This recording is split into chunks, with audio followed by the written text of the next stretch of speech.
আপনি একবার নিজের হিসাবটা করবেন তো, যে আমি কবরে কতদিন থাকব। আমার সামনে হিসাবটা নয়, আপনি আপনার বিছানায় শুয়ে শুয়ে হিসাব করবেন, কাবিলের মরা কতদিন হলো রে, হিসাব করে নেন। হযরতে আদম থেকে নিয়ে ইব্রাহিম আলাইহিসসালাম পর্যন্ত দুনিয়ার বয়স হলো ৪৫০০ বছর।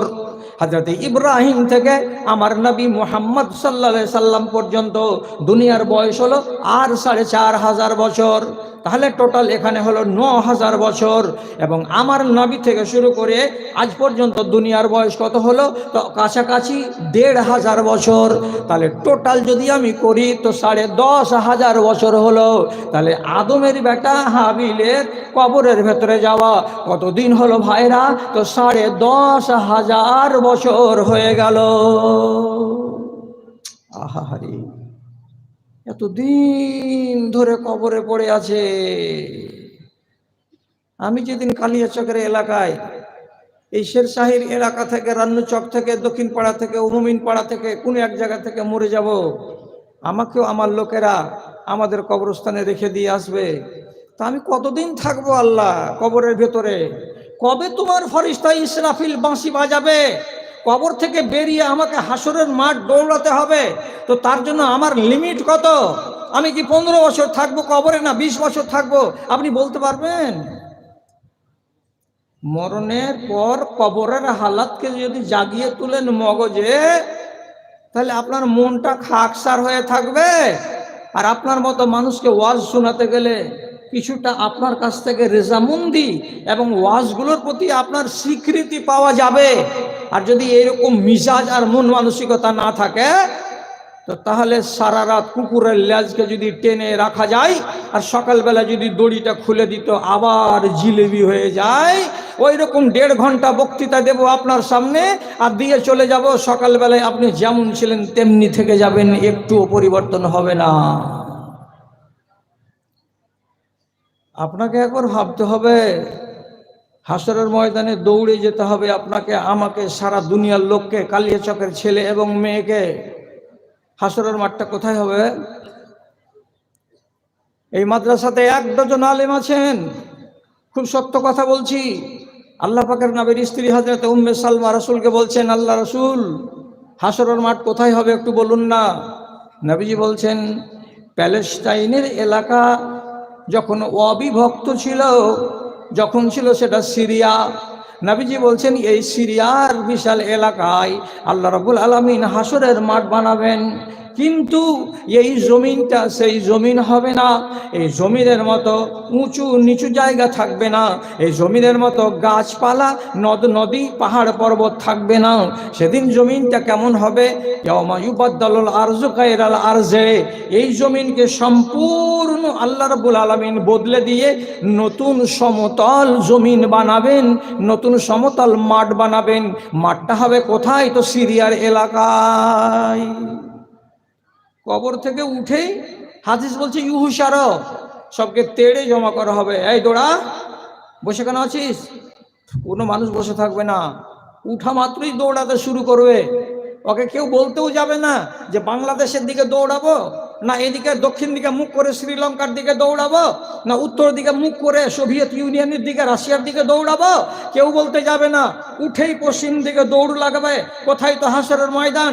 এখান থেকে সিরিয়া কত দূর?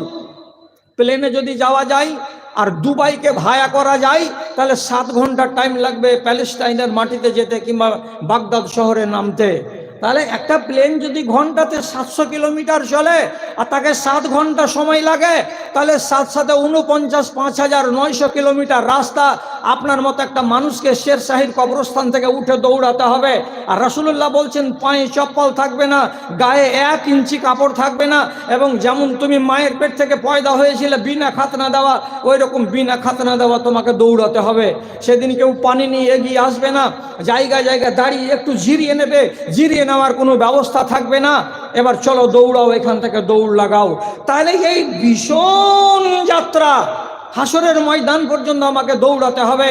এই কথাটা যদি রাতের বেলায় শুয়ে শুয়ে একবার নিজের কল্পনাতে আঁকেন, ভিতরটা শুকিয়ে শুকিয়ে উঠবে মাঝে মাঝে।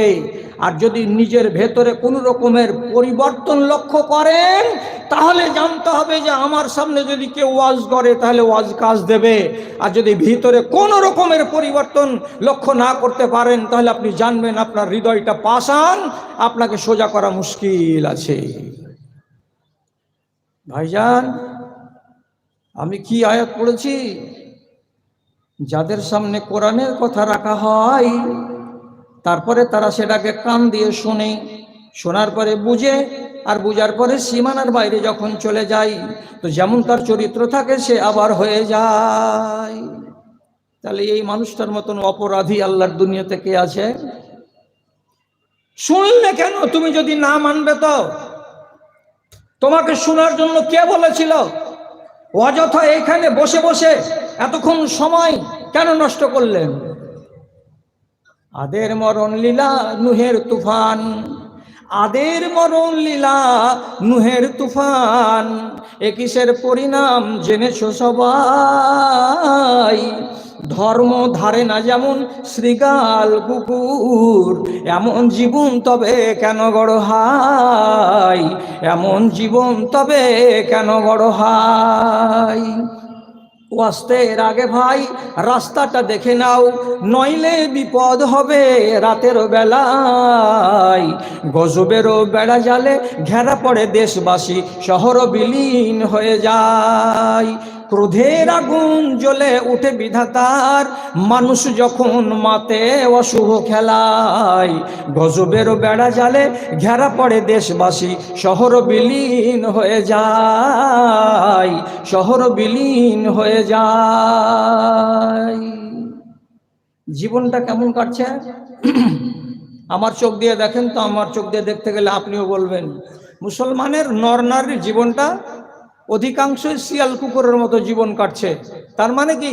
ওদের মতো চার হাত পাওয়ালা না, মুক্ত বলাকা। ওদের কাছে আইন কানুন কিছু নেই, অথচ একটা মুসলমান যেন ইমানের উপরে দণ্ডা ইমান থাকে, তার জন্য একটা মুসলমানকে সোজা পথে রাখার জন্য নবী করিম সাল্লাল্লাহু আলাইহি সাল্লামের পক্ষ থেকে নির্দেশ, বছরে আপনাকে 52টা জুমার খুতবা শুনতে হয়। 52টা জুমার খুতবা আধা ঘন্টা করে শুনতে গেলে ক ঘন্টা হলো? 26 ঘন্টা। আপনি শুনেছেন 26 ঘন্টা ওয়াজ এক বছরে। ঈদের মাঠে আধা ঘন্টা করে 1 ঘন্টা ওয়াজ শুনেছেন। ঈদের মাঠে খুতবা দেন মাওলানা সাহেবেরা, আর এইরকম জালসাগুলো বছরে আপনি 4টা করে শুনেছেন, 4 ঘন্টা করে, তাহলে 4 4 16 ঘন্টা। তাহলে আমি যদি হিসাবটা লাগাই, তো আপনি আপনার বছরের ভেতরে অন্তত নাই করে 40 ঘন্টা হাদিস এবং কোরআনের ওয়াজ শুনেছেন। কোনো মা বলতে পারবে এখানে দাঁড়িয়ে, কোনো দাদা বলতে পারবে এখানে দাঁড়িয়ে যে আমি এই ওয়াজটা জীবনে শুনিনি, আমার কানে আসেনি এই বিষয়ের উপরে ওয়াজ? বলুন তো কোনো একটা ভাই যে কোনটা ওয়াজ আপনি আপনার জীবনে শুনেননি? সুদের ওয়াজ শুনেননি, মদের ওয়াজ শুনেননি, গাঁজার ওয়াজ শুনেননি, তাস খেলার ওয়াজ শুনেননি, ব্যভিচারের ওয়াজ শুনেননি, পালিয়ে বিয়ে করা হারাম সে ওয়াজ শুনেননি, নারী বেহায়া হতে গেলে সে জাহান্নামী হবে এই ওয়াজ আপনি শুনেননি, আপনি কি জাদু করা হারাম এই ওয়াজটা আপনি শুনেননি, আপনি কি এইগুলো কথা আপনার মগজে যায় নাই? জমি মেরে নেওয়া, ছেলেদেরকে দিয়ে দেওয়া, বেটিদেরকে বঞ্চিত করে দেওয়া, এটা হলো হারামি কাজ, এমন ওয়াজ আপনি শুনেননি? আপনার পড়োশিকে আপনি জ্বালা পোড়া করতে পারবেন না, যদি জ্বালা পোড়া করেন তো কিয়ামতে দুর্গতি হবে, এমন ওয়াজটা আপনি শুনেননি? কাউরি আপনি যদি টাকা ধার নিয়ে থাকেন আর টাকাটা যদি আপনি শোধ না দিয়ে থাকেন, কিয়ামতের দিন নেকির পাল্লা কেটে তাকে শোধ দিতে হবে, এমন কথাগুলো কি আপনি জীবনে শুনেননি? আপনি যদি যাকাত না দেন তো আপনার ঘাড়ে কুকুরে শিয়াল হয়ে গরু হয়ে চেপে থাকবে আপনার ধন এবং মাল, জাহান্নাম পর্যন্ত যতক্ষণ না নিয়ে যাবে ততক্ষণ পর্যন্ত আপনার যাকাত অনাদায়ী করা সোনা আর চাঁদি আর টাকা আর পয়সা ঘাট থেকে নামবে না। এই ওয়াজগুলো আপনারা শুনেননি? সব শুনেছে, সব মা শুনেছে, সব বাবা শুনেছে। তো শোনার পরে মদের রমরমা এত কেন? আপনি নিজে বলুন। একটা ছোট প্রশ্ন করছি, 30 বছর আগে আর আজকের দিনটাকে মিলান। 30 বছর আগে আমাদের দেশে যতটি মাদ্রাসা মসজিদ ছিল, তার তুলনায় আজকের দিনে মাদ্রাসা মসজিদ বেড়েছে না কমেছে? বেড়েছে। 30 বছর আগে আমাদের দেশে জনসংখ্যা যতটি ছিল তার তুলনায় আজকের দিনে জনসংখ্যা বেড়েছে না কমেছে? বেড়েছে। 30 বছর আগে আমাদের দেশে যতটি হাই রোড ছিল তার তুলনায় আজকের দিনে হাই রোড বেড়েছে না কমেছে? বেড়েছে। 30 বছর আগে আমাদের দেশে যতটি ট্রেন এবং বাস আর ট্রাক ছিল তার তুলনায় আজকের দিনে আমাদের দেশে ট্রাক বাসের সংখ্যা বেড়েছে না কমেছে? তো বেড়েছে। তাহলে আমার হিসাব, হাট বাড়লো, ঘাট বাড়লো, জনসংখ্যা বাড়লো, মাদ্রাসা বাড়লো, মসজিদ বাড়লো, স্কুল বাড়লো, কলেজ বাড়লো, সবই বাড়লো, সবই বাড়লো বাড়লো। তাহলে মুসলমান একবার বুকে এমনি করে থাবা মেরে বলুন না যে হ্যাঁ আমাদের ইমান বেড়েছে। বলতে পারবেন যে হ্যাঁ বেড়েছে? 99% লোকের ইমানে পোকা লেগে আছে। কাউরি চারানা খেয়ে ফেলেছে, কাউরি বারোয়ানা খেয়ে ফেলেছে। আর এমনই দুর্বল অবস্থাতে মুসলমান বেঁচে আছে, আল্লাহর কসম খেয়ে বলছি, পাকা ইমানদার আমার চোখের সামনে একটাও ভাসে না। আমি নিজেও পাকা ইমানদার নই। আপনারা বলবেন বুড়া বয়সে মৌলবীটা এমন আবোল তাবোল বলতে লাগলো কেন? আমি আবোল তাবোল বললে আপনার কাছ থেকে মাপ নিয়ে বাড়ি যাব। আব্দুল্লাহ বিন উমর রাদিয়াল্লাহু তাআলা আনহু বলছেন, তোমাদের সামনে একটা দিন আসবে, তোমাদের সামনে একটা দিন আসবে। কি দিন আসবে? ইয়াখরুজুনান নাসা মিনাল মাসাজিদে ওয়া লাইসা ফীহিম মুমিনুন। একটা মসজিদের সামনে ফজরের বেলায় তোমরা দেখতে পাবে 50 জন লোক দাঁড়িয়ে আছে। তুমি দেখবে যে 50 জন লোক মসজিদের সামনে দাঁড়িয়ে আছে। তখন কয়টা টাইম? তো 5:15 বা 5:30। তোমার মনটা বলবে আচ্ছা রে, মানুষ কয়টা ভালো, এরা সব কি নমাজি মানুষ, এক্ষুনি মসজিদে ফজরের নমাজ পড়ে বাইরে তারা বেরিয়ে এসেছে, এরাই হলো ইমানদার। আপনার মন বলবে কত ভালো মানুষটি গো। কিন্তু আব্দুল্লাহ বিন উমর কি বলছেন? লাইসা ফীহিম মুমিনুন, ওই 50টা লোক নামাজ পড়ে বেরিয়ে এসেছে, তাই দেখে তুমি তাদেরকে 1 নম্বর মুসলমান বলিও না। ওদের ভেতরে একটাও মুমিন নাই, একটাও মুমিন নাই, একটাও মুমিন নাই। ওই 50টা লোক সবাই হলো মুসলমান। মুসলমান মুমিন নয়। মুসলমান কাকে বলে আর মুমিন কাকে বলে? নমাজও পড়বো আর সর্দারের বেটার বিয়েতে মাথার কাপড় ফেলে দিয়ে বরযাত্রী চলে যাব, ওই বেটি ছেলেটা হলো মুসলমান। নমাজ পড়বে কে? তো আমজাদের বেটা নমাজের টাইমে নমাজ পড়ে নিল, আর নমাজ পড়ার পরে বাইরে গিয়ে সাথে সাথে একটা সিগারেটকে জ্বালিয়ে দিয়ে পো পো করে টানতে শুরু করে দিল। এটা হলো হারাম। হারামকে যদি সেবন করে তো এই লোকটা মুসলমান। এইখানে দেখা যাচ্ছে দক্ষিণ মাথায় 12 থেকে 14টা ধনী লোক বসে আছে। এরা জুম্মার দিন মাত্র নামাজ পড়তে যায়, আর বাদ বাকি দিনে নামাজ পড়তে যায় না। এরা সুন্দর করে জামার কাপড়কে ইস্ত্রি করে আর একটা গোল টুপি মাথায় দিয়ে আর শরীরে আতর লাগিয়ে নামাজে যায়। আর আমি দেখে মনে মনে বলবো লোকটা পাক্কা নামাজি। কিন্তু এই মানুষটা জুমার দিনটা জুমা পড়ে গায়ে আতর লাগিয়ে, তারপরে 6টা দিন নামাজে আসে না। এই লোকটা মুসলমান, লোকটা মুমিন নয়। এই মাথায় দেখতে পাওয়া যাচ্ছে 15 থেকে 20টা লোক যারা কোটিপতি আছে, এদের জমিতে ফসল হয়। আপনার কালিয়াচকে যদি নাই বা হয় তো আমার মালদহের ওই প্রান্তগুলোতে এক একটা মানুষের সিজনে 100 কুইন্টাল করে ভুট্টা হয়, 100 কুইন্টাল করে ধান হয়। আপনার এখানে কোটি কোটি টাকা আছে, তো আল্লাহ পাকের হুকুম আছে নবীজির পক্ষ থেকে কি বলছেন? যদি তোমার 20 কুইন্টাল ধান হয় তাহলে 1 কুইন্টাল 20 ভাগের 1 ভাগ আল্লাহর নামে বের করে দাও। তোমার যদি টাকা বেশি হয় তো তাহলে পারে 1 লাখ টাকাতে তোমাকে 2,500 টাকা যাকাত বের করে দিতে হবে। এটা হলো আল্লাহ রাব্বুল আলামিনের ফরমান। কিন্তু বাস্তবে দেখা যাচ্ছে কত নামাজি, কত আল্লাহওয়ালা, কত হাজি আর কত গাজী আর কত টুপিওয়ালা আর কত ভদ্রলোক সমাজের সব শ্রেণীর মানুষকে দেখা যাচ্ছে যাকাত বের করে না। 595 গ্রাম চাঁদি যদি কোনো নারীর কাছে থাকে আর বছরের মাথায় সে যদি তার 40 ভাগের 1 ভাগ টাকা তার মূল্যকে নির্ধারণ করে না বের করে দেয়, তাহলে ওই চাঁদিগুলো আগুন হয়ে কিয়ামতের দিন তার গলায় চড়ে থাকবে।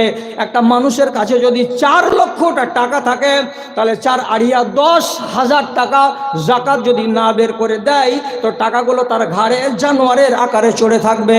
তাহলে দেখতে পাচ্ছি এখানে 20টা লোক যারা যাকাত দেওয়ার যোগ্য, অথচ জাকাত দেয় না কিন্তু নামাজ পড়ে, অথচ রোজা সে করেছে, তাহলে এ মানুষটা মুমিন নয়, এ লোকটা হলো মুসলমান। তো হলো তো কি হলো, যে মুসলমান হলো তো কি হলো, হলো কিনা একটা, হলো কিনা একটা বললে হবে না। এক ঝাঁক মাওলানা আছে, সকালে সার্টিফাই করিয়ে নেবেন। আপনাদের মতো ইমানদারগুলোর কোয়ালিটি কোরআনে আল্লাহ তাআলা করেছেন তিনটা। একগুলোকে বলে মুসলমান, একগুলোকে বলা হয় মুমিন, একগুলোকে বলা হয় মুহসিন। মুসলমান কারা? যারা ভালোর সাথে মন্দ চালিয়ে যায় তারা, যাকে 2 নম্বর ভাষাতে বলা হয় ধান্দাবাজ। 3 নম্বর মুমিন কাকে বলা হয়? যারা অল্প আমল করলেও জীবনে কোনোদিন হারামের দিকে চোখ তুলে তাকায় না, যেটি জায়েজ আমল, যেটি ফরজ থোড়া করে করে, কিন্তু হারামে যায় না, এই লোকটা হলো মুমিন। আর মুহসিন কাকে বলা হয়? তো মুহসিন ওই লোকটাকে বলা হয় যে ওর উপরে 17 রাকাত ফরজ নামাজ, আর সুন্নাত নামাজ হলো 12 রাকাত, আর কমসে কম 1 রাকাত হলো বেতর দিয়ে লোকটা সারাটা দিনে 30 রাকাত নামাজ তো পড়েই। কিন্তু তারপরে কিছু কিছু মা আছে, বেলা 8টা যখন বাজলো তখন 5 নামাজ পড়লো, কয় রাকাত? তো 4 রাকাত, এটা হলো নফল। কিছু কিছু মানুষ আছে জয়বার মসজিদে আসবে, ঢুকা মাত্রই 2 রাকাত নামাজ পড়বে, তাহলে 5 ওয়াক্তে মসজিদে ঢুকতে 10 রাকাত নামাজ পড়ে, এটা কি নামাজ? এটা নফল। কিছু কিছু মা আর ভাই আছেন যারা রাত 4টা বেজে যায়, 3:30 বেজে যায়, ওইরকম অন্ধকার রাতে একাই জেগে গিয়ে 8, 3, 11 রাকাত তাহাজ্জুদের নামাজ আদায় করে। এগুলো ফরজ নয়, এগুলো নফল। তো যারা এইগুলো আদায় করে, যারা এইগুলো কোর্সের বাইরে নেক কাজ করে, এই মানুষকে বলা হয় মুহসিন। এবার তফাৎটা কি হলো? যদি কোনো মানুষ মুসলমান হয়ে কবরে যায়, তাহলে ওয়ারেন্টি আছে, গ্যারেন্টি নাই যে সে প্রথম চান্সে জান্নাতে যাবে। শতকরা 100টা যদি লোক মুসলমান হয়ে কবরে যায়, কিয়ামতের দিন হতে পারে 1টা কিংবা 2টা প্রথম চান্সেই জান্নাতে চলে যেতে পারবে। বেশিরভাগ মানুষেরা যারা মুসলমান হয়ে মরে, তাকে 1 মাসের জন্য, তাকে 1 বছরের জন্য, তাকে 2 বছরের জন্য হলেও আগে জাহান্নামে যেতে হবে, তারপরে পুড়ে ছাই হওয়ার পর আল্লাহর জান্নাতের মুখ দেখবে।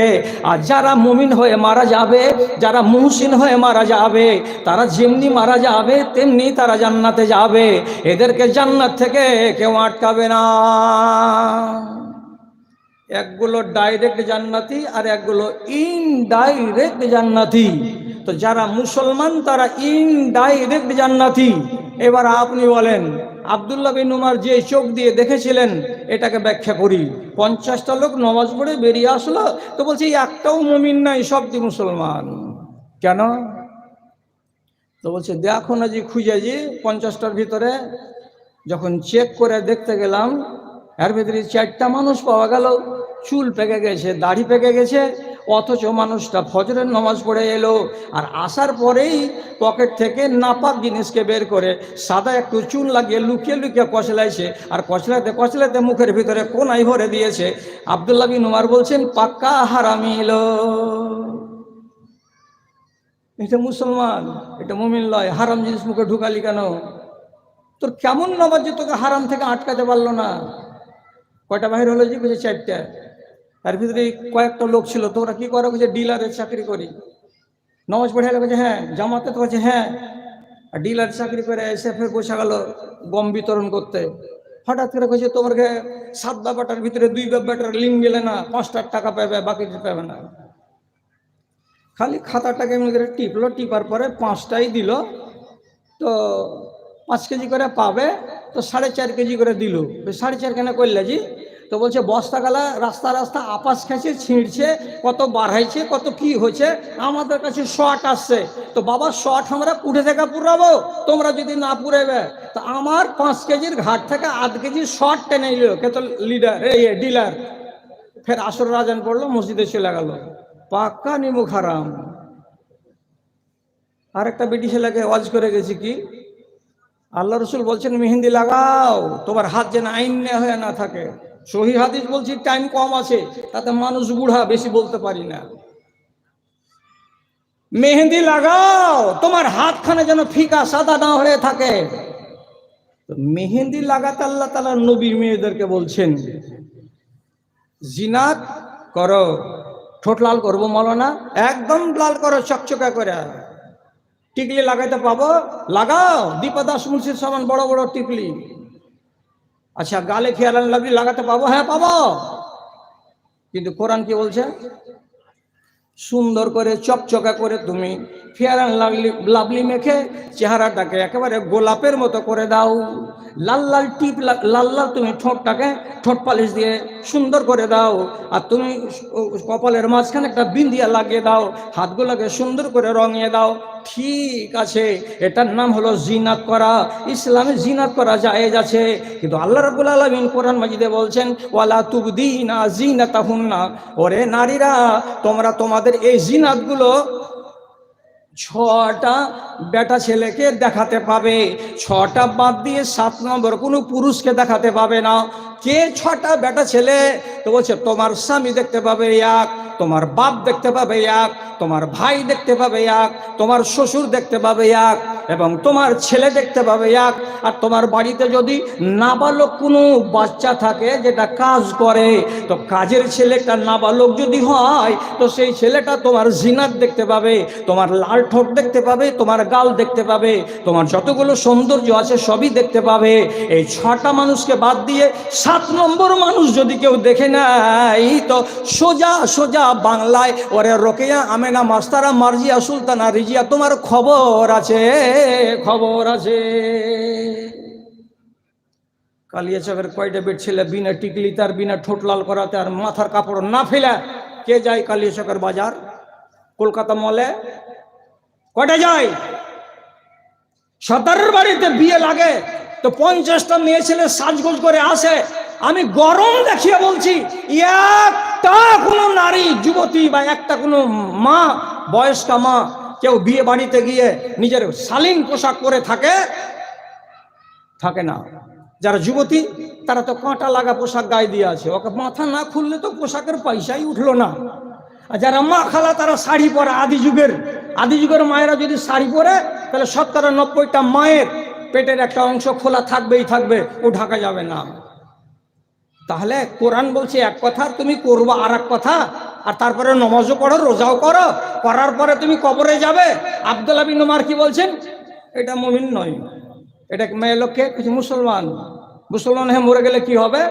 আগে বুতান খাবি তারপরে জান্নাতে যাবে।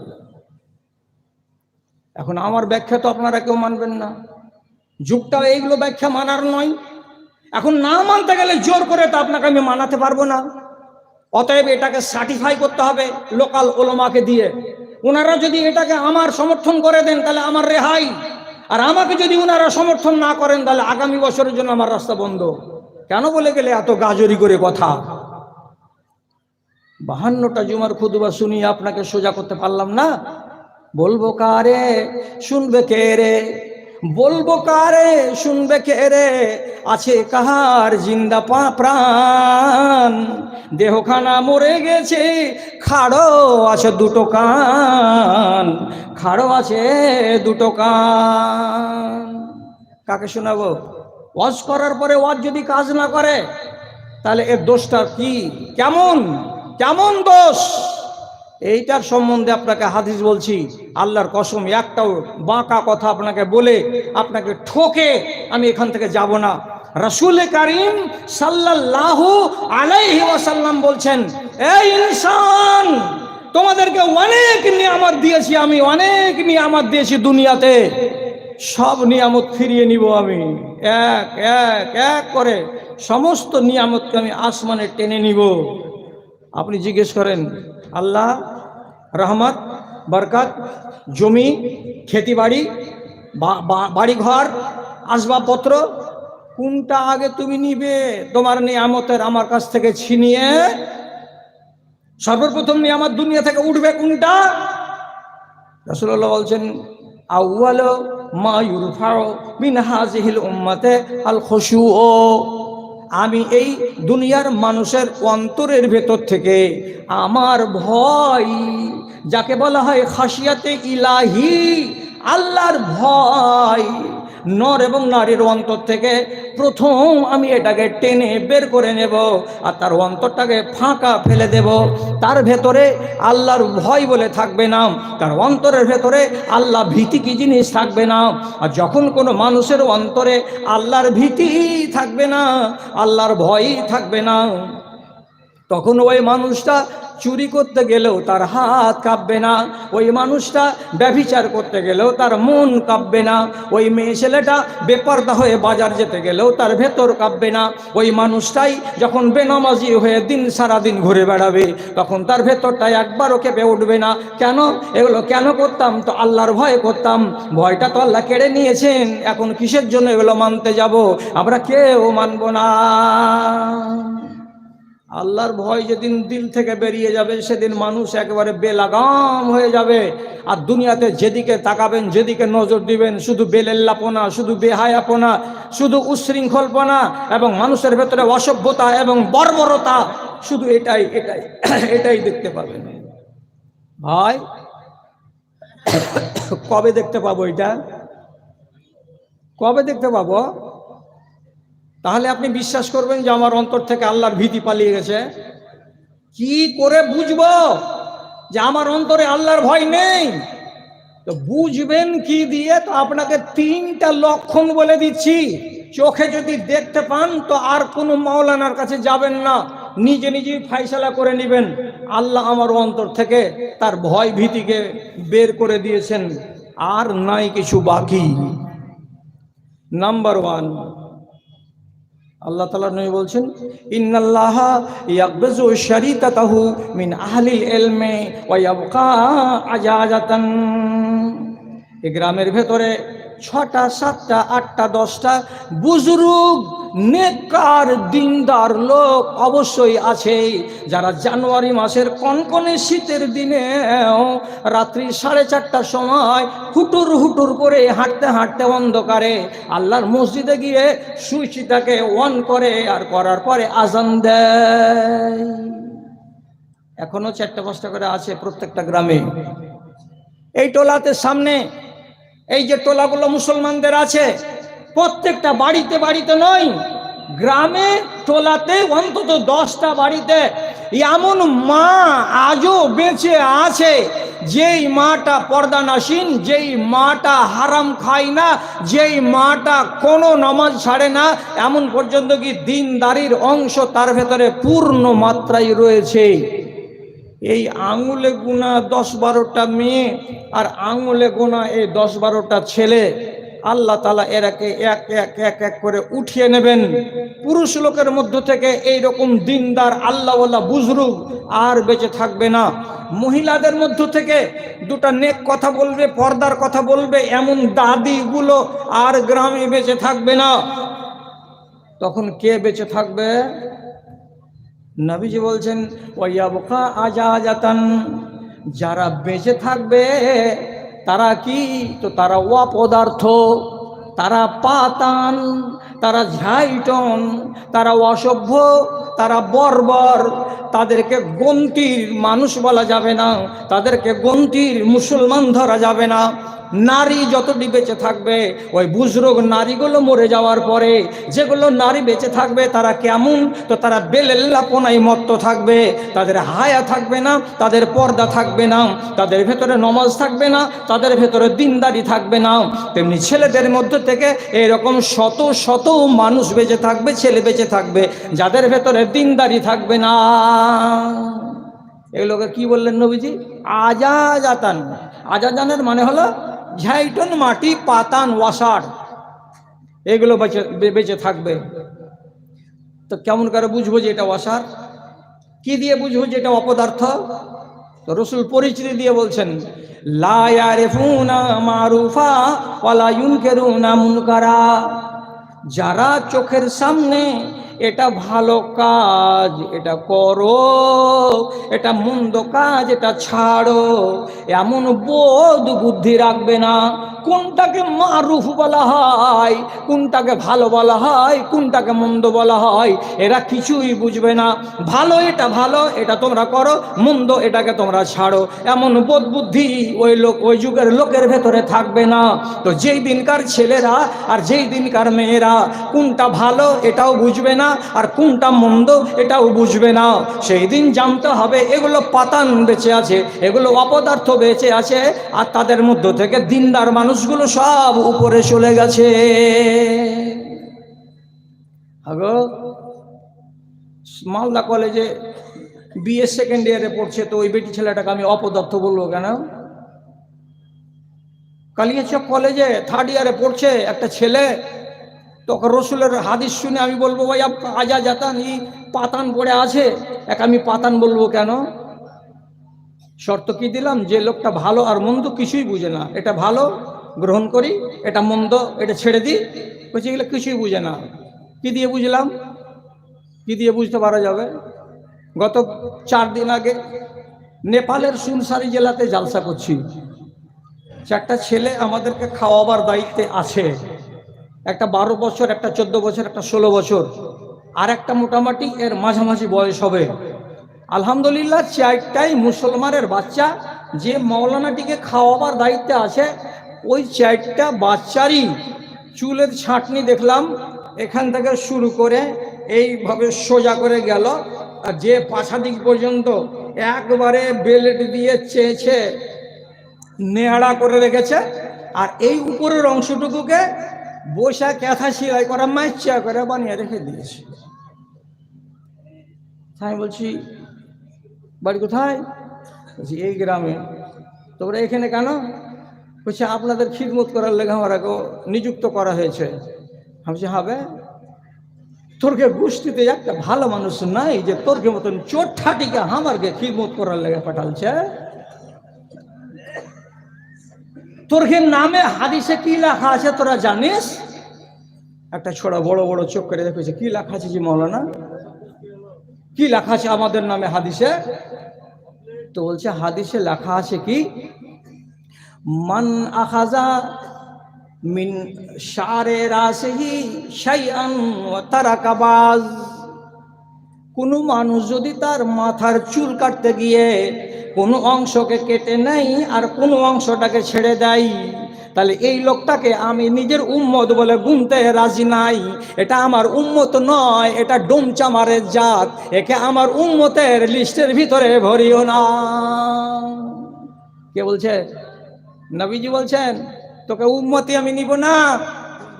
তাহলে কি ছাঁটনি ছেটে এসেছে সেইটা? সারা ভারতবর্ষের মুসলমানদের জন্য মডেল আল্লাহ পাকের নবীর সুন্নাত নয় যে তুমি লিম্মা চুল রাখো, না হয় জুম্মা চুল রাখো, না হয় অফরা চুল রাখো।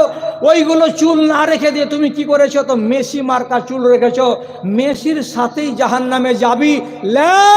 কাগজ বের করে, যদি কাগজ না থাকে তো আমার ব্যাগ থেকে নিয়ে যা, তোকে আল্লাহ তাআলা হাসরের ময়দানে উঠাবে তোর বাপ মেসির সাথে।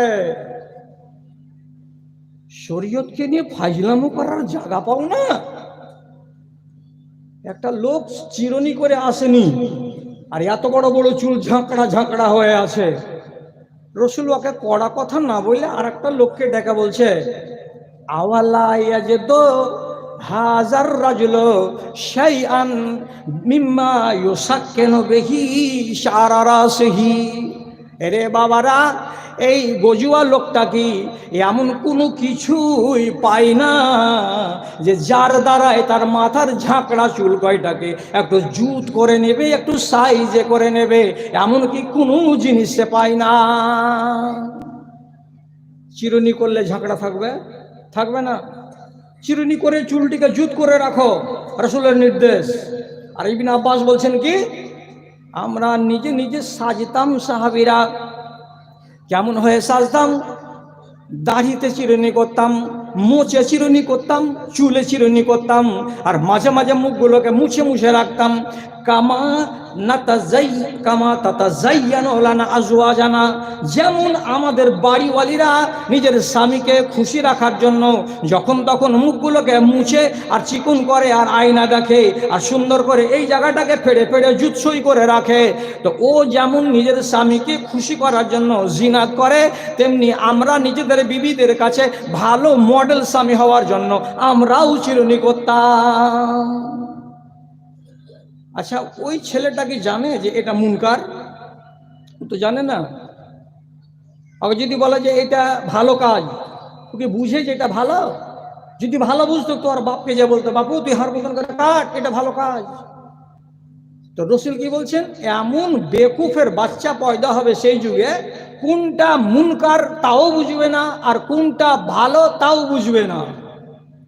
এক হারামি গত পরশুদিন আমার সাথে সাক্ষাৎ করতে এসে বলছে, মৌলানা আপনাকে রোজ দেখতে পাচ্ছি ইউটিউবে, রোজ দেখতে পাচ্ছি, আসসালামু আলাইকুম, আপনি ভালো আছেন কিনা? চোখে চোখে দেখতে পেলাম তো মনটা ভরে গেল।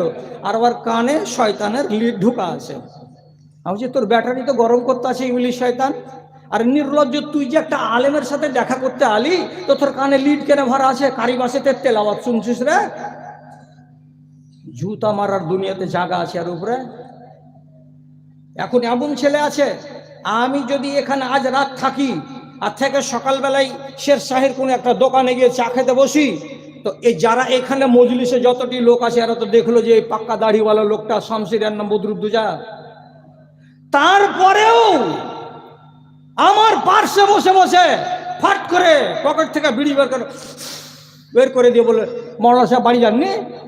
না, না যায়নি। ও মালাউন জানে যে মৌলানার সামনে বেয়াদবি করতে নেই, কুচুগুলাকে আমরা বুঝি। রসুল্লাহর কথা অনুযায়ী যার ভেতরে মুনকার চেনার পরিচয় নাই, যার ভেতরে মারুফ চেনার পরিচয় থাকবে না যে যুগে, সেই যুগের লোকটাকে জানতে হবে কি এখন এদের কাছ থেকে আল্লাহ রাব্বুল আলামিন আল্লাহর ভয় তুলে নিয়েছেন বা তুলে নিচ্ছেন। 2 নম্বর পরিচিতি, সামাল দাও বেটি ছেলে, সামাল দাও বেটা ছেলে। কথা যদি কড়া লাগে তো উঠে বাড়ি চলে যাও, ওয়াজ আর বেশি শুনিও না। রাসূলুল্লাহ বলছেন, ইন্নাল্লাহা ইউবগিযু কুল্লা জাযারিন জাওয়াজিন জিফাতুন বিল্লাইলি ওয়া হিমারুন বিন্নাহার। আল্লাহ রাব্বুল আলামিন মোটা চামড়ার মেয়ে ছেলেকে আর মোটা চামড়ার বেটা ছেলেকে ঘেন্না করেন, তাদেরকে দেখতে চান না। রাগ করবেন না রে মায়েরা, আর রাগ করবেন না রে ভাইরা। মোটা চামড়ার মানেটা কি? পেটের ভুঁড়িগুলো এইরকম মোটা মোটা যাদের, তাদেরকে আল্লাহ তাআলা পছন্দ করেন না, এটা তরজমা নয়। আসল তরজমাটা কি? আমরা যেমন কথায় কথায় বলি, আমরা যেমন বলি, হবে তোর চলনটা কত মোটা হয়ে গেছে রে, তোর বুদ্ধি কত মোটা রে। তো মানুষের আক্কেল মোটা, মানুষের বুদ্ধি মোটা, মানুষের চলন মোটা, তো আসলে কি এরকম মোটা? তো মোটা বলতে যার আখলাক, যার বুদ্ধি, যার ব্যবহার মোটা, এইরকম মানুষকে আল্লাহ তাআলা নবী বলছেন আল্লাহ পছন্দ করেন না। আরে মাওলানা চিনবো কি করে যে আর বুদ্ধি মোটা আর আক্কেল মোটা? কি দিয়ে চিনবো? বলছে সোজা হিসাব জি ভাই, আর আক্কেল মোটা কি মোটা নাই চিনে নিবে তুমি, কোনো মাওলানার কাছে যেতে হবে না। কেমন করে চিনবো? রাসূলুল্লাহ বলছেন, জিফাতুন বিল্লাইলি ওয়া হিমারুন বিন্নাহার। যেই ছেলেগুলো আর যেই মেয়েগুলো রাতের বেলায় ঘুমাবে নিজের ছাপের খাটে, কেমন হয়ে ঘুমাবে? নবীজি বলছেন ঘুমাবে তো মরা কুকুরের মতো হয়ে ঘুমাবে। মরা কুকুরের মতো করে কেমন হয়ে ঘুমায়? বুধবারের দিন কুকুর মরেছে, রোডের কিনারায় ফেলে দিয়ে এসেছেন, কুকুর ট্যাং ছেড়ে আছে। 2-3 বারে যান আপনি মঙ্গলবারের দিন ওকে দেখতে, তো ট্যাং ছেড়েই আছে, আর অবস্থার পরিবর্তন হয়নি। রাসূলুল্লাহ বলছেন যে ছেলেটা আর যে মেয়েটা রাতের বেলায় মরা কুকুরের মতো ঘুমায়, মরা কুকুর কেমন করে হয় এবার ভালো করে বুঝেন। যারা জিন্দা মানুষ এবং যারা আকলওয়ালা মানুষ, যারা বিবেকবান মানুষ, তারা কি করে? রসুলের ফরমান, খানা খাওয়া হয়ে গেলে, এশারের নামাজ পড়া হয়ে গেলে দুনিয়ার কোনো কাজ করা চলবে না। দিনের যদি কাজ করো, যদি কোনো কিতাব পড়ো তো তা চলবে, আর তাছাড়া দুনিয়ার কোনো কাজ করা চলবে না। তোমাকে ঘুমিয়ে যেতে হবে। কেন যে আল্লাহ তাআলা বলছেন ওয়াজআলনা নাওমাকুম সুবাতা, তোমার রাতের নিদ্রা তোমার জন্য ভিটামিন বানিয়েছি, তুমি ঘুমাও তো তোমার শরীরে শক্তি আসবে। আর আল্লাহ তাআলা বলছেন ওয়াজআলনা লাইলা মাআশা, তোমার দিনটা বানিয়েছি তোমার রুজি সন্ধান করার জন্য। রাতের বেলায় যদি ঘুমাও তো শরীরে তোমার এনার্জি পাওয়া যাবে, আর দিনের বেলায় তুমি কাজ কাম করতে পারবে। আর রাতের বেলায় যদি তুমি জেগে থাকো তাহলে সকাল বেলায় 8টা পর্যন্ত পেঁচার মতো করে ঘুমাতে থাকবে, তোমার রুজির সন্ধানে তুমি বের হতে পারবে না। এই জন্য নবীজি বলছেন এশা নামাজ পড়া হয়ে গেলে এশা নামাজের পর দুনিয়ার কোনো কাজ করা চলবে না। কিন্তু আপনার বেটি কি করছে? বেটি গেলা বাদ দিয়ে দিই, বেটির কয়টা আছে, বেটা ছেলের কথাই বলি। আপনার বেটা কি করছে? 25,000 টাকা দামের অ্যান্ড্রয়েড মোবাইল, 9টার সময় খানা খেয়ে নিল, পা হাত না ধুয়ে বেড়া হয়ে বিছানে পড়ে গেল। বাপের তৈরি করা ছাপের খাট আর পাকা বাড়ি, বালিশে হিলান দিয়ে জুড়ে দিল খেলা। খেলাটার নাম পাবজি গেম। কয়টা লোক লাগে পাবজি গেমে? কয়টা লাগে? কয়টা লোক লাগে পাবজি গেম খেলতে? 4টা লোক লাগে। একটা লোক শামসির, একটা লোক কালীচক রানটোলার, আর একটা ফারাক্কার, আর একটা ধুলিয়ানের। 4 বাপ বাটা মিলে গুলি মারামারি শুরু করলো। ই কয়টা মিলিটারি মারলে? বলছে 12টা। তুই কয়টা মেরেছিস? বলছে 18টা। ওই কয়টা মেরেছে? তো 22টা। আর এর ভিতরে আবার হারাজিতা আছে। মাঝে মাঝে আপনার বেটা রাত 11টার সময় ঘরের ভিতরে চিল্লে ওঠে, ইয়া ইয়া মানে কি? মেরে দিয়েছি বিরোধী দলকে, ধরাশায়ী করে দিয়েছি, আমি জিতে গেছি, ইয়া। কপালে জুতা মারি তোর আমি। করতে করতে করতে করতে এই টানা ওই টানা, আর দুটা বুড়া আঙুল স্প্রিং এর মতো দৌড়াচ্ছে, এমনি করে দৌড়াতে দৌড়াতে দৌড়াতে দৌড়াতে এই কুলাঙ্গারের দিমাগ এত নষ্ট হচ্ছে। করতে করতে করতে করতে রাত যখন 2টা 2:30টা হচ্ছে তখন ঘুম চাপছে। তখন ঘুমাইলো তো এই এজাবুলের বেটা জমশেদ ঘুমে দোয়া জানে না, জানে? যদি ওকে পুছ করেন এখন যায় তোকে জামাই দেখতে এসছি, তোকে জামাই হিসাবে দেখতে এসছি, ঘুম যাওয়া দোয়াটা কহতো বাজি? তখন বলছে আল্লাহ খুব সল খাওয়া এসে আনকার মতন আনকা কথা বলবে। দোয়া জানে না, বিনা দোয়াতে শুয়ে গেল। বিনা দোয়াতে যে শুয়ে গেল, লোকটা সুন্নাতের খেলাপ করলো। অথচ নবীজি বলছেন আপনাকে যখন বিছানায় যেতে হবে তখন আপনাকে দোয়া পড়ে বিছানায় যেতে হবে। আল্লাহুম্মা বিইসমিকা আমুতু ওয়া আহিয়া। শতকরা 80টা যুবক ছেলেরা এ দোয়া জানে না আর দোয়া পড়ে ঘুমায় না। শতকরা 70টা বেটি ছেলে এই দোয়া জানে না আর দোয়া পড়ে ঘুমায় না। তার থেকে বড় দোয়াটা পড়ো, আর পড়ার পরে ডান হাতখানা এই তালুটাকে এমনি করে ডান গালের উপরে রাখো আর বালিশের উপরে এমনি করে রেখে দাও। আর দেওয়ার পর আর একটা দোয়া আছে, আল্লাহুম্মা কিনি আযাবাকা ইয়াউমা তাবআসু ইবাদাকা। এই কথাটা বলে তুমি যদি ঘুমিয়ে যাও কিয়ামতের দিন তোমার পা নড়বড় করবে না, তোমাকে আল্লাহ রাব্বুল আলামিন মজবুত করে দাঁড় করিয়ে রাখবেন হাসরের মাঠে, হিসাব নিকাশ হওয়া পর্যন্ত তোমার ভিতরে ভয় বলে কিছু থাকবে না। কিছু ওটা দোয়া বাদ দাও মৌলভী সাহেব, যেটা কাজের সেটাই তো জানি না, আর ওটা তো ভালো আরো অনেক ঝামেলার কথা। দোয়া পড়লো না, রাতে স্বপ্ন দেখেছে খারাপ স্বপ্ন। খারাপ স্বপ্ন যদি মুমিনেরা দেখে তো চট করে চোখ খুলবে, বাম দিকে থু থু থু থু থু কবর করে 3 বার, আর দিয়ে কি পড়বে? আউযু বিল্লাহি মিনাশ শাইতানির রাজিম। তাহলে পরে এটা একটা জিকির হলো, এটা কোরআনের আয়াত। আর এই জল বড় সাপ খারাপ স্বপ্ন দেখলো, কেউ গুলি মেরে দিল, ওকে চিৎকার করে হলো, ফের ঘুমিয়ে গেল, আর মুখ দিয়ে জিকির বের হলো না। আপনি যদি পেশাব করতে উঠেন রাত্রি 2টার সময়, তো আমি মানুষ, আমাকে একবার বাইরে যেতেই হবে। বাইরে যদি আমি যাই তো একটা ইস্তিনজাতে যাওয়ার দোয়া পড়বো, ওখান থেকে বেরিয়ে আসি তো গোফরানাকা বলবো, আবার মুখ দিয়ে জিকির বের হলো, তাহলে আমি জিন্দা মানুষ।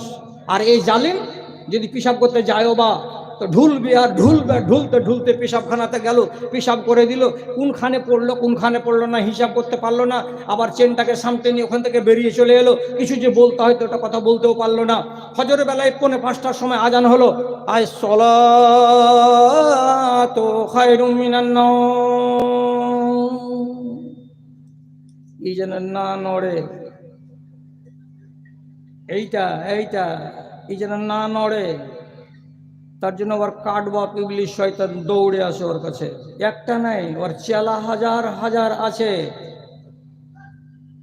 এসে তখন গীত শুনেবে ওকে। সহি হাদিস বলছি, পিঠখান লাড়বে আর গীত শুনেবে।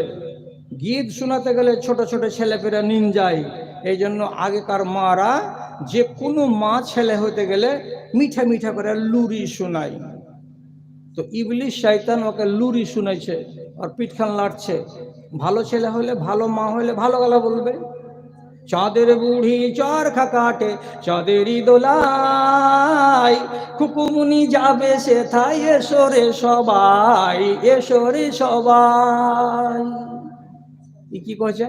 আলাইকা লাইলুন তাবিলুন ফারকদ, আলাইকা লাইলুন তাবিলুন ফারকদ। এমনি করে ঘাটটাকে নাড়বার বলবে, মুজিবুর রহমান এখনো উঠিও না, আরো 1 ঘন্টা টাইম আছে, ঘুম মেরে দাও। আলাইকা লাইলুন তাবিলুন ফারকদ, আমিনা বিবি উঠিও না, এখনো আধা ঘন্টা টাইম আছে, 1 পড়ন ঘুম মেরে দাও। এমনি করে ঘাট নেড়ে নেড়ে, পিঠ নেড়ে নেড়ে ওকে আসল ঘুমের ভেতরে ডুবিয়ে রাখলো। তাহলে এই বাচ্চাটা আর এই বাচ্চিটা রাত 12টার সময় কিংবা 10টার সময় যে ঘুমালো, তো তার ভিতরে একটুও কোনো পরিবর্তন দেখতে পাওয়া গেল না। তো মরা কুকুর যেমন হিলেনি নড়েনি, তেমনি মানুষের বাচ্চা সারাটা 8 ঘন্টার রাতে কোনো রকমের হিলা নড়া করেনি। এইটার তর্জমা কি হলো? জিফাতুন বিল্লাইলে, রাতের বেলায় শুধবে তো মরা কুকুরের মতো। এবার গুনেন বাড়তে বাড়তে কথা করে, মরা কুকুর আছে আর মরা কুত্তি আছে, আমি গুনি দিব? আমাকে বেড়াতে হবে কালিয়াচকের বাড়ি বাড়ি? সব বাবু জানেন, সব মারা জানেন আমার কটা বেটা এরকম মরা কুকুরের মতো ঘুমাই, আর আমাদের কটা বেটি মরা কুকুরের মতো ঘুমাই। মা জেগে গেল, বাপ জেগে গেল, নামাজে বেটা জাগতে পারলো না। যেদিন দেখবেন এইরকম ছেলে বাড়িতে দেখা গেছে, বাস সাদা কাগজে লিখেলেন, অন্তর থেকে আল্লাহ খাসিয়াতে এলাহিকে উঠিয়ে নিয়েছে, আর ফিরে আসবে না। 3 নম্বর কঠিন সাংঘাতিক। আল্লাহ আমাকে বাঁচাই, আল্লাহ আপনাকে বাঁচাই, আল্লাহ আমার গ্রামকে বাঁচাই, আল্লাহ আপনার গ্রামকে বাঁচাই। নবীজি বলছেন, ইয়াতাসাফাদুন আর-রিজাল কামা তাসাফুদিল হামিরে। ওই একটা যুগ আসবে, সেই যুগে ছেলেরা আর মেয়েরা নিজের নিজের প্রয়োজনে বাড়ি থেকে বের হবে, আর বাড়ি থেকে বের হওয়ার পরে এরা এক অপরকে চিনে কিংবা না চিনে, যদি পরিচয় থাকে, কলেজ মেট হয়, স্কুল মেট হয়, কিংবা পাড়ার ছেলে হয়, পাড়ার মেয়ে হয়, তো দুজন ছেলে মেয়েকে চোখের সামনে আপনি দেখতে পাবেন ওরা কেমন কেমন হয়ে চলবে। নবীজি বলছেন, গাধা যেমন ভাবে রাস্তা হাঁটে, ওই রকম করে ছেলে মেয়েরা রাস্তা হাঁটে। বুঝতে পারলাম না গাধা কেমন করে হাঁটে।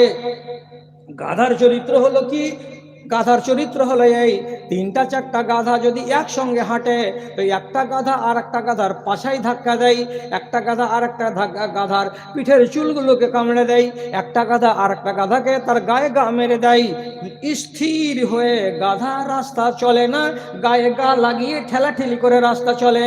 তো তেমনি দেখতে পাবে একটা যুগ চলে আসছে, সেই যুগের ছেলে মেয়েরা কেমন হয়ে চলবে? তো আঙুলে আঙুল ভরে দিয়ে, জোড়া লাগিয়ে লাগিয়ে, অথবা ছেলেটা মেয়েটার ঘাড়ে হাত ঢেলে দিয়ে, অথবা ছেলেটা মেয়েটার কোমরে হাত লাগিয়ে দিয়ে এরা জোড়া জোড়া হয়ে হাঁটবে।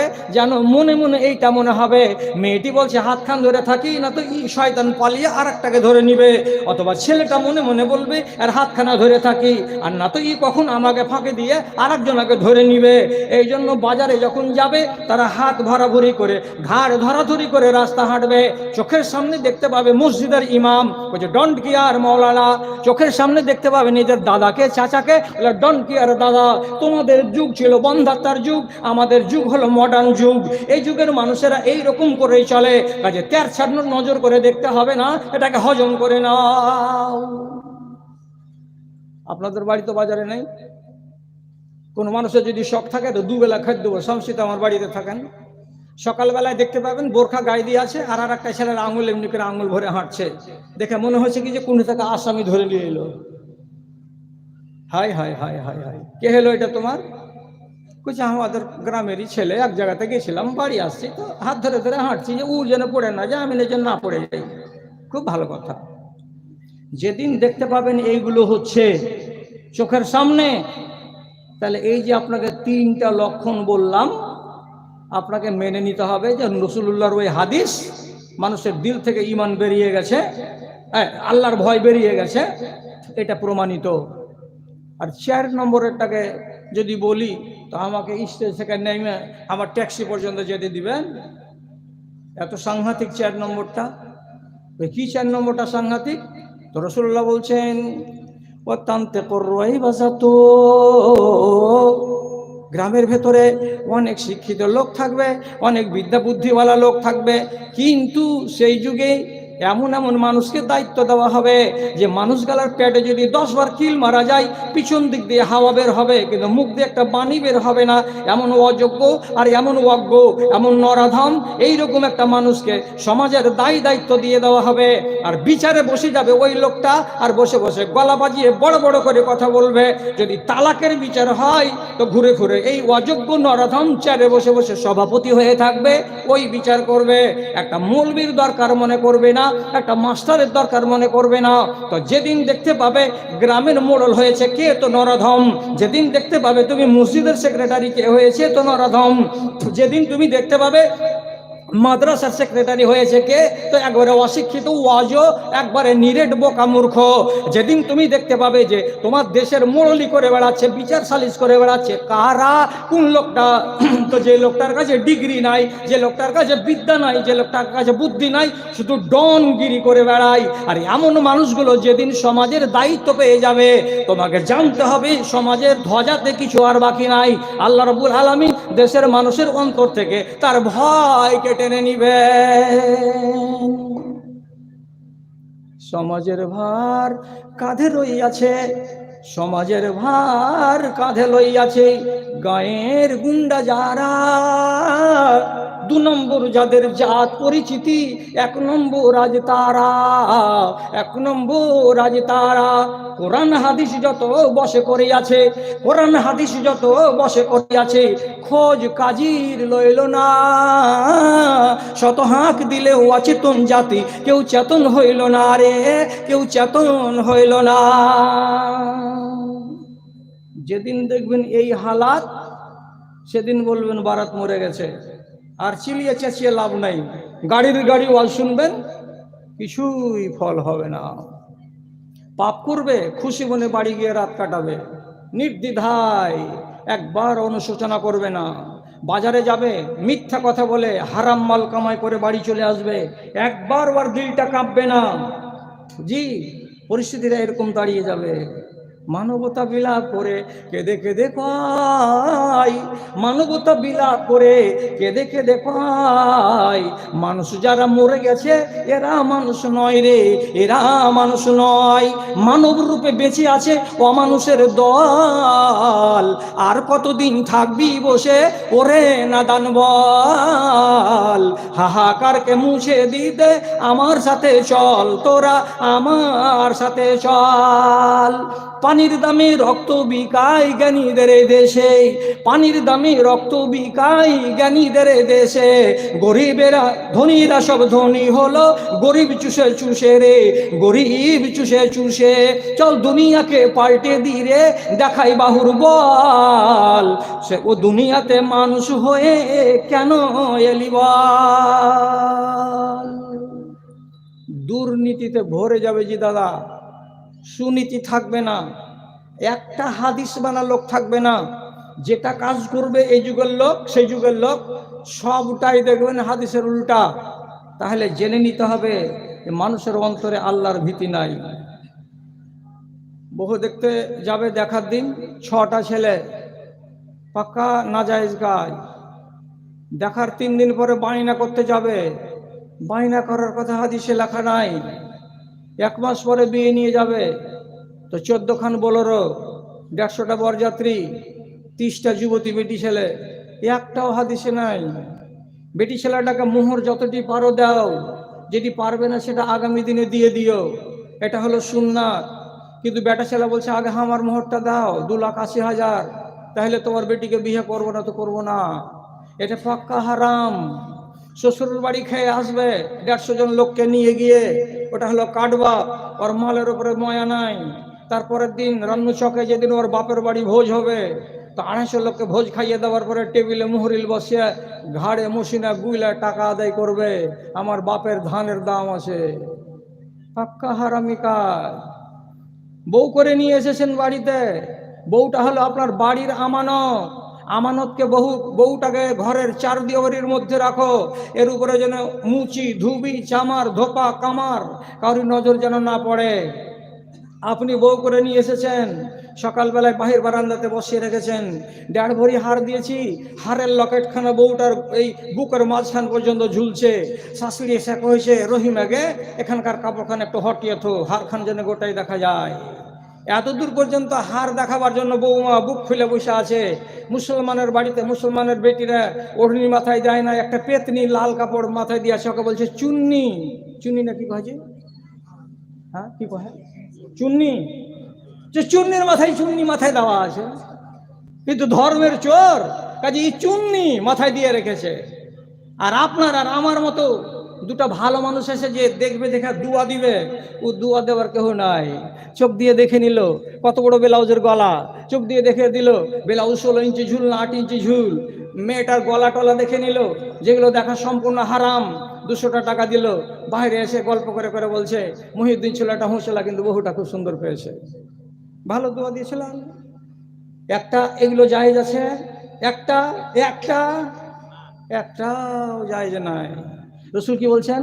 ইন্না আযামান নিকাহে বারাকাতান আইসারহু মাউনা। তোমার বিয়েতে যত কম খরচ করবে, যত কম খরচ করবে তত বরকত দেওয়া হবে, তত বরকত দেওয়া হবে। এবার আপনি বলবেন মুলি সাহেব তোমাদের কমন সেন্স কম হয়তো, 4 তলা বাড়ি আমার, কোটি কোটি টাকার কারবার, তা আমি কম খরচ করব শুধু বরকত নেওয়ার জন্য? জি না, আপনাকে বলিনি। আপনাকে আল্লাহ তাআলা যতটি আওকত দিয়েছে সে অনুযায়ী করুন, গুনাহগার হবেন না। আর যে ছেলেটা মাঠে হাঁকতে গেলে ওর গুহে মাসি বসে না, ও যদি কহে 12 খান বোলেরো কার নিয়ে যাব, ওর কপালে জুতো মারেন। কোনটা ছেলে বর্তমান জামানাতে প্যান্ডেল না বানিয়ে আর রাতের বেলায় ডিজে না বাজিয়ে 12 খানা বোলেরো নিয়ে আর 1 খানা বোলেরোকে ফুল দিয়ে সাজিয়ে বিয়ে করতে যায়? একটা হাত তুলে বলো তো আমি বিয়ে করেছি এরকম করে? আছে? একটাও পাওয়া যাবে না। কেউ এরকম করে বিয়ে করে না। কেন? আওকতের বাহির খরচ করবে, রাসূল যেটা বলেছেন সেটা মানবে না। না মানবো তো কি করব আমি? কেন মানো না জি? না মানার কারণ হলো যে ভিতরে আল্লাহর দেওয়া ওই ভয়টা নেই, হাদিস মানার মানসিকতা নেই, কোরআন মানার মানসিকতা নেই। আমরা এমন যুগে এখন পা দিয়েছি, সহি কথা বলছি, মানো তো মানো না তো পা দিয়ে সানা। হযরত আলী বিয়ে করেছিলেন মসজিদের ভিতরে, লোক ছিল মোট 4টা। রাসূল ছিলেন, আলী ছিল, হযরত আবু বকর সিদ্দিক ছিলেন, হযরত উমর ফারুক ছিলেন, আর রাসূলুল্লাহর গোলাম। 5টা মানুষের ভেতরে একটা মেয়ের বাবা আর একটা জামাই। বাঁচল কয়টা? তো 3টা লোকের মজুদগিতে বিয়ে হলো কার? তো ফাতেমার। ফাতেমা কেমন দরের মেয়ে ছিল? তো রাসূলুল্লাহ বলেছেন জান্নাতি মহিলাদের ভেতরে আমার বেটি ফাতেমা হলো সমগ্র জান্নাতি মেয়েদের নেত্রী বা সরদারনি। তো জান্নাতি মেয়েদের যেই মহিলা নেত্রী, সেই মহিলার বিয়েতে বরযাত্রী কয়টা? 3টা। আর আপনার বেটা দিল্লিতে পাইলিং এর কাজ করে, তার বরযাত্রী কয়টা? তো 100টা। আল্লাহর কসম বরযাত্রী হাদিসে নাই, হাদিসে নাই। যতদিন পর্যন্ত এটা বন্ধ না হবে ততদিন পর্যন্ত আপনি হাদিসকে বুড়ো আঙুল দেখাতেই থাকলেন, আপনার সংসারে বরকত হবে না, আপনার দিন বৃদ্ধি পাবে না। রাবিয়া বাসারি এমন একজন লোক, সে বলছে রাসূল বলছেন বিয়ে করবে না? করব। আমি গরিব মানুষকে বেটি দিবে? আবার আরেকদিন তখন রাসূল বলছেন বিয়ে করবা রাবিয়া? যে করব। কোথায় বিয়ে হবে? আমি তো গরিব মানুষ। রাসূলুল্লাহ বলছেন আমি যেভাবে বলছি সেভাবে কাজ করো। এখান থেকে হাঁটতে হাঁটতে আনসারীদের পাড়া উত্তর দিকে চলে যাও, অমুক লোকটাকে যাও, আর যাওয়ার পরে সালাম দাও, আর সালাম দেওয়ার পরে বলো আমাকে রসুলুল্লাহ পাঠিয়েছেন আপনার মেয়ের সঙ্গে আমার বিয়ে পড়িয়ে দিতে। এই মাইকের পাওয়ারও তো বাড়ায় না, হ্যাঁ হ্যাঁ করা মাইক ভালো লাগে না আমাকে। যে বলছে আসসালামু আলাইকুম, আমাকে রসুলুল্লাহ পাঠালেন। কেন রে বাবা? বলছে আপনার মেয়েটার সঙ্গে আমার বিয়ে পড়িয়ে দিতে বললো। লোকটা বলছে রসুল বললেন যে হ্যাঁ। বড় ভাইকে ডাকছে, আমজাদ ভাই একটু বলতে আসিও তো। ভাতিজাকে ডাকছে, শহবুর একটু এদ গাইতো বাজি। বাড়ির দু তিনটা লোককে বলতে বসে, ছেলেটার সামনে বসে আছে, আর কোনো খুদবা নাই, কোনো মোহরও নাই, কোনো বরযাত্রী নাই, কোনো মোড়ল নাই, কোনো সর্দারও নাই, 600টা পানও নাই, 3 কেজি বাতাসাও নাই, 500 গ্রাম সুপারিও নাই, 3খান জনকপুরি খড়ও নাই। এখানে বসলো। বেটির বাবা বলে যে এই ছেলেটার সঙ্গে আমি আমার বেটি রোজিনার বিয়ে পড়িয়ে দিলাম। বিয়ে হল। বিয়েটা খুব সোজা ইসলামে, খুব সোজা, খুব সোজা। আপনি ভারী করছেন, এটা আপনার দুশ্চরিত্র। বিয়েটা খুবই সোজা ইসলামে। বিয়ে হয়ে গেল। রসুলকে এসে বলছেন, মসজিদে এসেছেন তো রসুল বলছেন কি বাবা ওই লোকটা কি তোমার কথা শুনেনি? বলছে না শুনেছে। বিয়ে হয়েছে? বলে হ্যাঁ হয়েছে। মুখ কেন ভারী রে বাপ? মুখটা মুচকি মুচকি হাসছো না কেন? তাহলে এমনি করে মুখ লাটচার করেছে, আল্লাহ রসুল বিয়ে তো করেছি কিন্তু বিনা মোহরে কিছু দিতে পারিনি, কিছু দিনই। রসুল মসজিদে নববীর সাহাবীটিকে বলছেন, ওরে আমার সাথীরা, তোমরা নিজের নিজের বাড়ি যাও, যার বাড়িতে যতটুকু পারো, যতটুকু সাধ্য হয়, এতটুকু করে সোনাগুলো মসজিদে জমা করে দাও। কেউ বাড়ি গেল যে একটা জবের দানার সমান সোনা আনলো, কেউ একটা মোটরের দানার সমান সোনা আনলো, কেউ একটা গমের দানার সমান সোনা আনলো। এ করে সোনাগুলোকে এনে এনে এক জায়গাতে জমা করা গেল। কতটি হলো? তো একটা খেজুরের বিচির সমান ওজন হলো। ওকে দিয়ে বলছে আসরের টাইমে যাও শ্বশুর বাড়ি যাও, যে এই সোনাখানি তোমার শ্বশুরকে দিয়ে এসো, যে আমি আমার স্ত্রীর মোহরানা দিলাম। গেল, দিয়ে দিল। শ্বশুর খুশি হলো, বউটা আগনাতে পেয়ে গেল। তারপরে ঘুরে আবার মসজিদে এলো, মুখটা ভারী।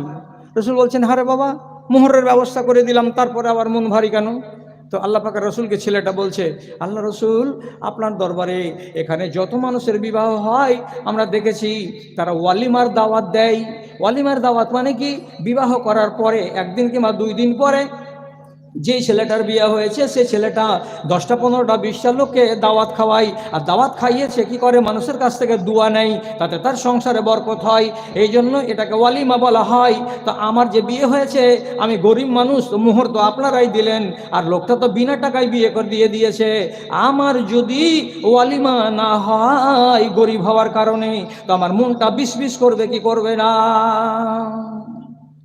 রসুল বলছেন, এই ছেলে আমার বাড়িওয়ালি আয়েশার কাছে যাও, আজ ওকে বলো যা আসে বাড়িতে দানা দিয়ে পাঠাও। মা আয়েশাকে যে বললেন লোকটা, তো হযরতে আয়েশা রাদিয়াল্লাহু তাআলা আনহা বলছেন, আমি কি করলাম আমার স্বামীর কথা শুনে, আমি আমার বাড়িতে একটা চাঙ্গারি ছিল। চাঙ্গারি মানে চাঙ্গারি কি চাঙ্গারি বলে দেশে? চাঙ্গারি, হ্যাঁ চাঙ্গারি। ধামা বলি আমরা, চাঁচলের লোক অধিকার লোক। ধামা, 1 ধামা জব বাইরে দিয়ে বলছে এটি বাড়িতে ছিল, নিয়ে চলে যাও। ওটিকে আটা করা হলো রুটির জন্য। আর একটা লোক একটা ছোট্ট ছাগলের বাচ্চা দিল, ছাগলটাকে জবে করা হলো। আর মাগরিবের টাইমে মসজিদে নববীতে যেটা গরিব সাহাবী ছিল 15 থেকে 20টা, ওরা রুটি আর তরকারি বা মাংস 2টা একটা করে পেলো, খেয়ে নিল।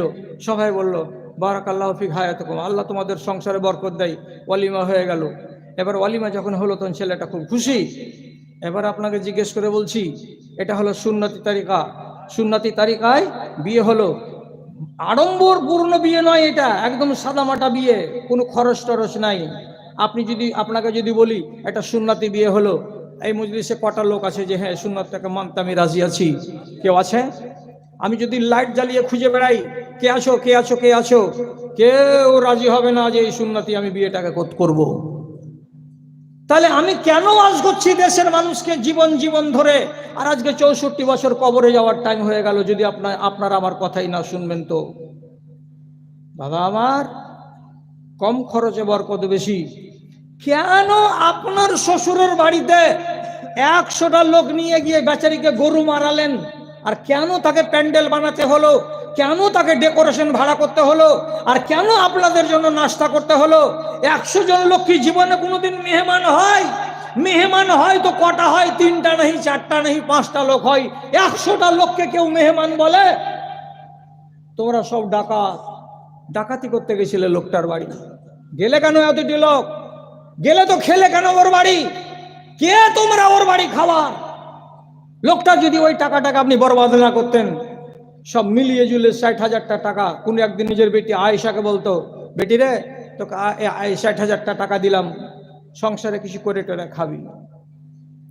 বুদ্ধ যদি 8খানা বোলেরো ভাড়া 4,000 করে ভাড়া দিয়ে এখান থেকে বাবলা কমলপুর না যেত, তাহলে 4-8 32,000 টাকা তার বাঁচত। আর একটা ফুলের ডেকোরেশন করা ট্যাক্সি তার খরচ হলো 9,000, ওটাও বাঁচত। এ টাকাটি কাজে লাগতো। ওর বাপ বলতো আর একদিন, বেটা ইব্রাহিম তোকে 1 লাখ টাকা দিচ্ছি, কিছু ব্যবসা কর বেটা। বাপও সুন্নাত মানতে রাজি নাই, বেটাও সুন্নাত মানতে রাজি নাই, শ্বশুরও সুন্নাত মানতে রাজি নাই, শ্বশুরের বেটিও সুন্নাত মানতে রাজি নাই। আমরা কি ধরনের চলতে চাইছি? আমার মন যেভাবে চলবে আমি সেভাবে চলতে চাইছি। আল্লাহ, আমি আমার মন মতো চলবো আর তারপরে বলবো যে আমি মুসলমান, এটা জীবনে কোনোদিন হতে পারে না। কতটি ওয়াজ শুনবেন? আম্মা আয়েশা বাড়িতে হঠাৎ এই ডিউটি দিয়ে একটা মেয়ে ছেলে ঢুকলো। মেয়েটির নাম কি? সাফিয়া। কার বেটি? আব্দুর রহমানের। আব্দুর রহমান কার বেটা? আবু বকরের বেটা। তাহলে আবু বকরের পতিন আর আয়েশা রাদিয়াল্লাহু তাআলা আনহার ভাতিজি ফুফুর বাড়ি বেড়াতে এলো। মাথাতে কাপড় কেমন? আম্মা আয়েশা বর্ণনা করছেন, সহি হাদিস, একটুকাও জাল নয়, সবখানি সহি বলছি। কি? ওয়ালাইহা খিমারুন রাকিকুন ইয়াশফু দুনাহা। ভাতিজির মাথাতে একটা ওড়নি আছে, ওড়নিটা এত পাতল, এত পাতল, এত পাতল যে ওড়নি দিয়ে তার নিজের ভাতিজির ঘাড় দেখা যাচ্ছে, গলা দেখা যাচ্ছে, এত পাতল ওড়নি চাপিয়ে আছে।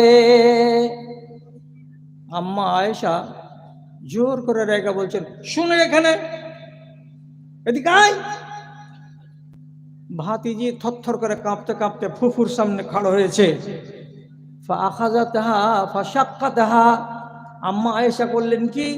ভাতিজির মাথা থেকে পাতল ওড়নিটাকে টেনে নামিয়ে দিলেন, আর দেওয়ার পরে তাকে 2 টুকরো করে ফেড়ে দিলেন। আর দেওয়ার পরে বলছেন, এই ওড়নিটা জীবনে যেন তোর মাথায় দেখতে না পাই, আমি ফেড়ে 2 টুকরো করে দিয়েছি। বাড়ি গিয়ে এটাকে সেলাই করে নিয়ে এটাকে ল্যাপের খোল বানিয়ে নিবে, তাও কাজ দেবে। কিন্তু তোমার মতো একটা যুবতী বেটি ছেলের মাথায় এইরকম পাতলা ওড়না চলবে না, জীবনে যেন দেখতে না পাই।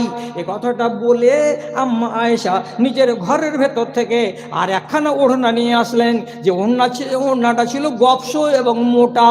মোটা ওড়নাটা নিজের ভাতিজির মাথায় চাপিয়ে দিলেন। দেওয়ার পরে বলছেন, এই ওড়নাটা পরেই তুমি বাইরে যাবে, আর এই ওড়নাটা পরেই তুমি তোমার কাজের জন্য আসবে।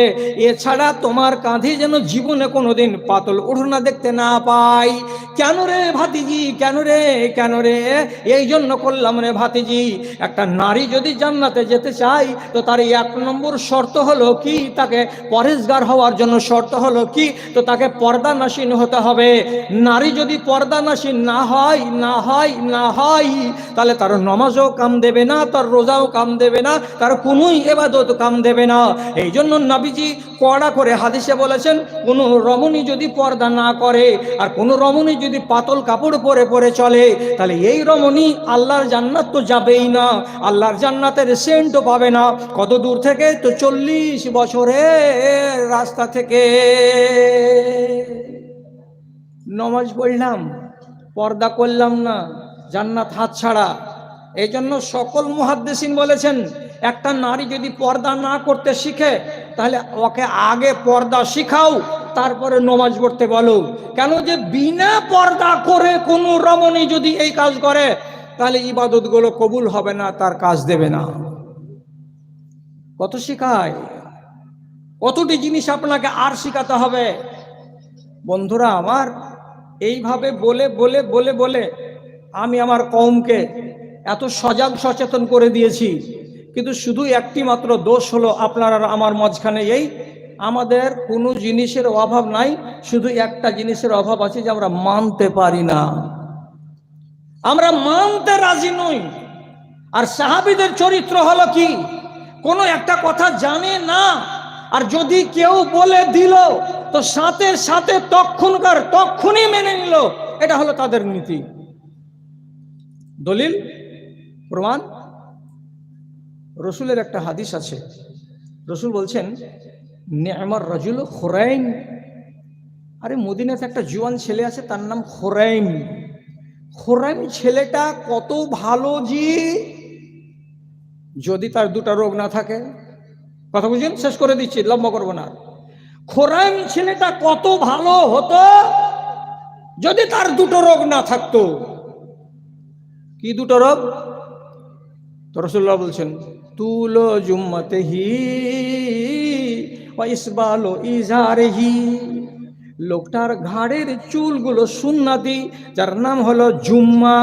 তো জুম্মা চুল ঘাড় বরাবর হয়ে থাকবে, ঘাড়ের উপরে চড়ে নিবে না। কিন্তু খোরাইম ছেলেটার ঘাড় পর্যন্ত তার সুন্নতি চুলগুলো নেমে গেছে, আর এটা দেখতে মেয়েদের মতো মনে হচ্ছে, এটা ভালো স্বভাব নয়। একটা দোষ। দুই নম্বর, যদি খোরাইম ছেলেটার পায়জামাটার ঝুল 2 ইঞ্চি কমিয়ে দিত আর গোড়ালির উপরে করে নিত, আর তার ফুল প্যান্টটা যদি গোড়ালি পর্যন্ত ঝুলে না থাকতো, তাকে যদি 1.5 ইঞ্চি উপরে উঠিয়ে গোড়ালির বরাবর করে দিত, বা তার থেকে 1 আঙুল উপরে করে দিত, তাহলে এই ছেলেটা কত ভালো হতো, কত ভালো হতো। ভালো হতে বাধা কয়টা? দুটা। ভালো হতে বাধা কয়টা? তো দুটা। ঘাড়ে চুল চড়ে গেছে বড় হয়ে, আর লুঙ্গি বা পাজামা গোড়ালির নিচে নেমে গেছে। এই দুটা স্বভাব যদি ছেড়ে দেয়, তাহলে পরে ছেলেটা কত ভালো। হাদিসটা 15 দিন পরে এর ওর মাথা দিয়ে মুখ দিয়ে পৌঁছে গেল কার কাছে? খোরাইমের কাছে। খোরাইম তখন সার্টিফাই করে বলছে হাজিহি কালান নবী সাল্লাল্লাহু আলাইহি সাল্লাম হাকাযা, এইভাবে কি রাসূলুল্লাহ বলেছেন, তুমি শুনেছ? বলছে হ্যাঁ আমি শুনেছি, আল্লাহ পাক আর রাসূল এভাবে বলেছেন। যেমন কথাটা বলা, ও তো বলতে পারতো সোমবারের দিন ঠিক করে নিব, আজকে হলো বুধবার, তাহলে বৃহস্পতিবার, শুক্রবার, শনিবার, রোববার, সোমবার, 4 দিন টাইম নিবে না। ওটা করলো না, সাথে সাথে দৌড়ে গেল বাড়ির দিকে, আর বাড়ির দিকে দৌড়ে গিয়ে ফাঁকা যা সুফরাতান একটা চাকু নিল, তেজ চাকু, পরকে না ডেকে নিজে নিজেই ঘাড়ের চুলগুলোকে কেটে ছোট করে নিল, আর তারপরে নিজের পায়জামাটাকে খুললো, আর খোলার পরে তাকে 2 ইঞ্চি কেটে নিল, আর নেওয়ার পরে তাকে গোড়ালির উপরে উঠিয়ে দিল।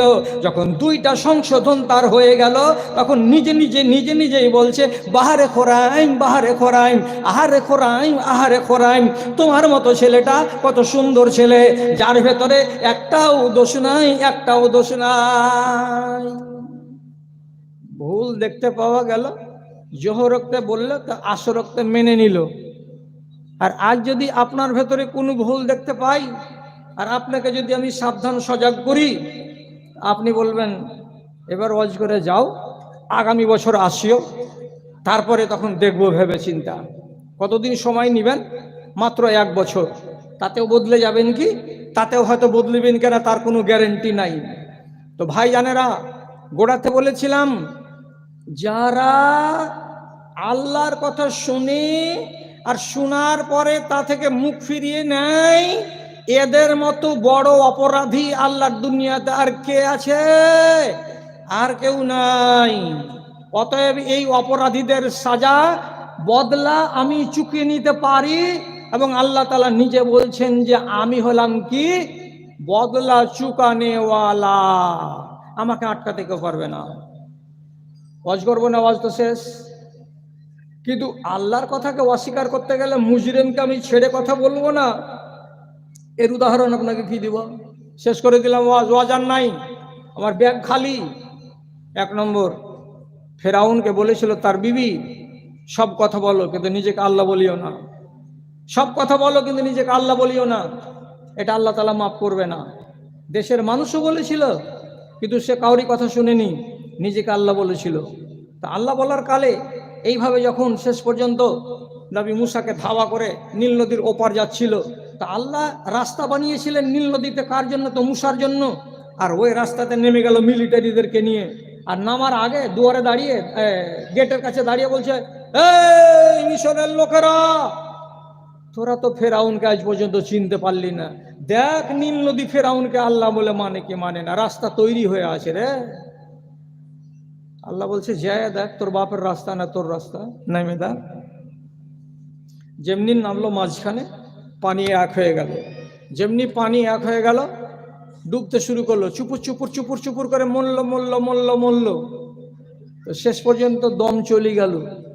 দম যখন চলে গেল, তখন আল্লাহ তাআলা আসমান থেকে এবার জিবরিলকে পাঠাচ্ছেন। কেন পাঠাচ্ছেন?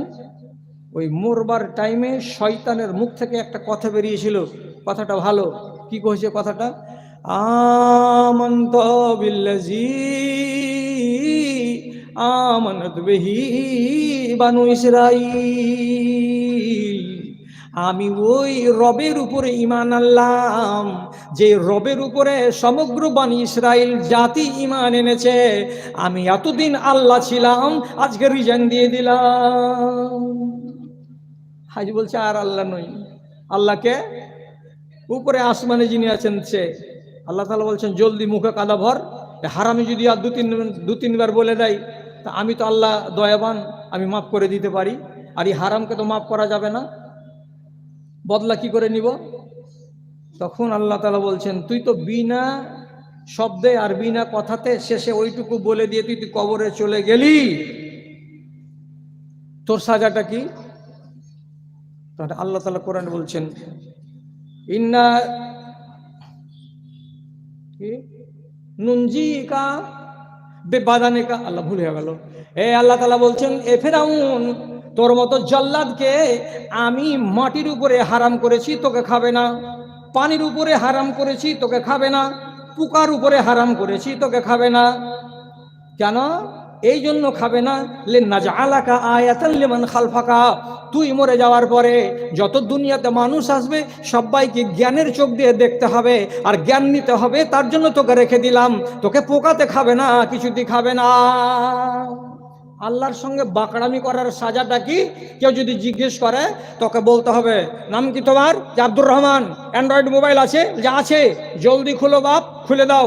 খুলে দিলে দেওয়ার পরে মোবাইলকে বলে এমনি করে, গুগলকে খুলে দেওয়ার পরে ডেড বডি ফেরাউন। কি বললা? ফেরাউনের মরা লাশ। বলো, তোমার চোখের সামনে স্ক্রিনে মরা লাশ দেখতে পাবা। কাঁচের বাক্সতে ট্যাং ছেড়ে এমনি হয়ে পড়ে আছে, হাড় মাংস এখনো খাইনি, পোকাতে অমনি হয়ে আছে, দাঁত এমনি হয়ে বের করে দিয়ে গেছে। আল্লাহ কি বলছেন?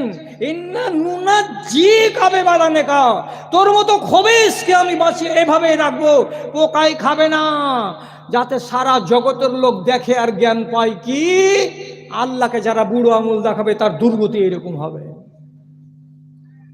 খাওয়া লাগে, জীবন চলে গেল, কবরে চলে যাওয়ার টাইম চলে আসলো, আজ পর্যন্ত পাকা নমাজি হতে পারোনি বাবাজি। আজ পর্যন্ত আপনি ইনসাফ করতে পারলেন না। ছেলেদের ভেতরে 2 নম্বরই করে চলেছেন, কবরে যাওয়ার কালে জাহান্নামের টিকিট নিয়ে মরবেন। আল্লাহ মনে রাখেন, যারাই বাকড়ামি করেছে আল্লাহ তাআলা তাকে ছাড়েনি। আবুল আহাবের এক বেটার নাম ওতাইবা। রাগের জ্বালাতে যখন তাব্বাত ইয়াদা আবি লাহাব এই সূরাটা নাজিল হলো, তখন আবুল আহাব আর 2 বেটাকে ডেকে বলছে, আমার বিরুদ্ধে কোরআনের সূরা এসেছে, আর তোরা আমার 2 বেটা, আর তোদের 2 জনের কাছে আছে নবী মুহাম্মাদের 2 বেটি। এই 2 বেটিকে বাড়ি থাকা না হাঁকালে আমি তোদের বাপ নই, তোরা আমার বেটা নস। ভাগা, দুশ্মনের বেটিকে বাড়ি থেকে ভাগা। ওতাইবা করলো কি? 1 পা 2 পা করে হাঁটতে হাঁটতে হাঁটতে হাঁটতে নবীজির কাছে গেল। আর নবীজির কাছে যাওয়ার পরে আল ফাল কথা বলল। আর বলার পরে, তুমি আমার বাপকে এই কথা বলেছো, তাব্বাত ইয়াদা আবি লাহাব বলেছো। আর বলে দিয়ে দূর থেকে থু করে নবীজির দিকে বেইজ্জত করে থুতু চালিয়ে দিল। রসুলকে গালি দিল, রসুলের উপরে থুতু চালালো, আল্লাহ পাকের নবী বেইজ্জত হয়ে গেলেন। তখনই সাথে সাথে রসুলের পাক সাল্লাল্লাহু আলাইহি সাল্লাম মুখ দিয়ে একটা কথা বললেন, কি? আল্লাহুম্মা সাল্লি আলাইহি কালবান মিনকা লাবেকা। এ পরওয়ারদিগার, তোমার নবী যে বেগুনাহ, যে অপরাধ করেনি, এমন নিরপরাধ মানুষটাকে এইরকম করে লান্তান করে গালি দিয়েছে, এই ষাঁড়কে আল্লাহ তাআলা তুমি দেখে নিও। যেই মালাউন আমাকে বকলো আর আমাকে গাল দিল আর আমার বেটিকে তালাক দিয়ে দিল, আল্লাহ তুমি এর উপরে তোমার একটা কোনো একটা কুকুরকে নিযুক্ত করে দাও, ওই কুকুরের কামড়ে যেন এই কুকুর মরে যায়। শুনতে পেলেন? এইবার 3 মাস পরে ব্যবসা করতে বাহির হয়েছে। বাহির যখন হচ্ছে তো 12-14টা লোকের কাফেলা ওখানে যে আবু লাহাব কইছে, এই দলের লোকেরা, আনা আসাদুন্নাসে আখওয়াফু আলাইহি মিন দুআইন বিদুআইন নবী। মুহাম্মদকে মানি না, কিন্তু মুহাম্মাদের দুয়ার উপরে আমার বিশ্বাস আছে, এই জন্য আমাকে খুব ভয় লাগছে আমার বেটাকে বলে। নবী মুহাম্মদ বদদুয়া করেছে, আল্লাহ এর উপর একটা কুকুর লাগিয়ে দিও।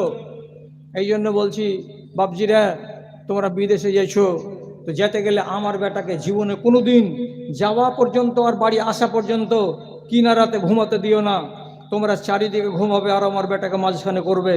হতে পারে নবী মুহাম্মাদের দোয়া কবুল, আমার ছেলেকে কুকুর কামড়াবে, জীবন চলে যাবে।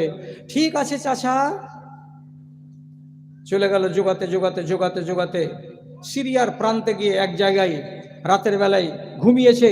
চারিদিকে 15টা সাথী আর বাক্স আর প্যাঁটরা, তার ভেতরে শুয়ে আছে কে? এই জল্লাদ। রাত 12টার সময় একটা বাঘ এলো, নেকড়ে বাঘ, একে শুয়ে দেখে আর দেখার পরে বললে, এটা আসামি নয়।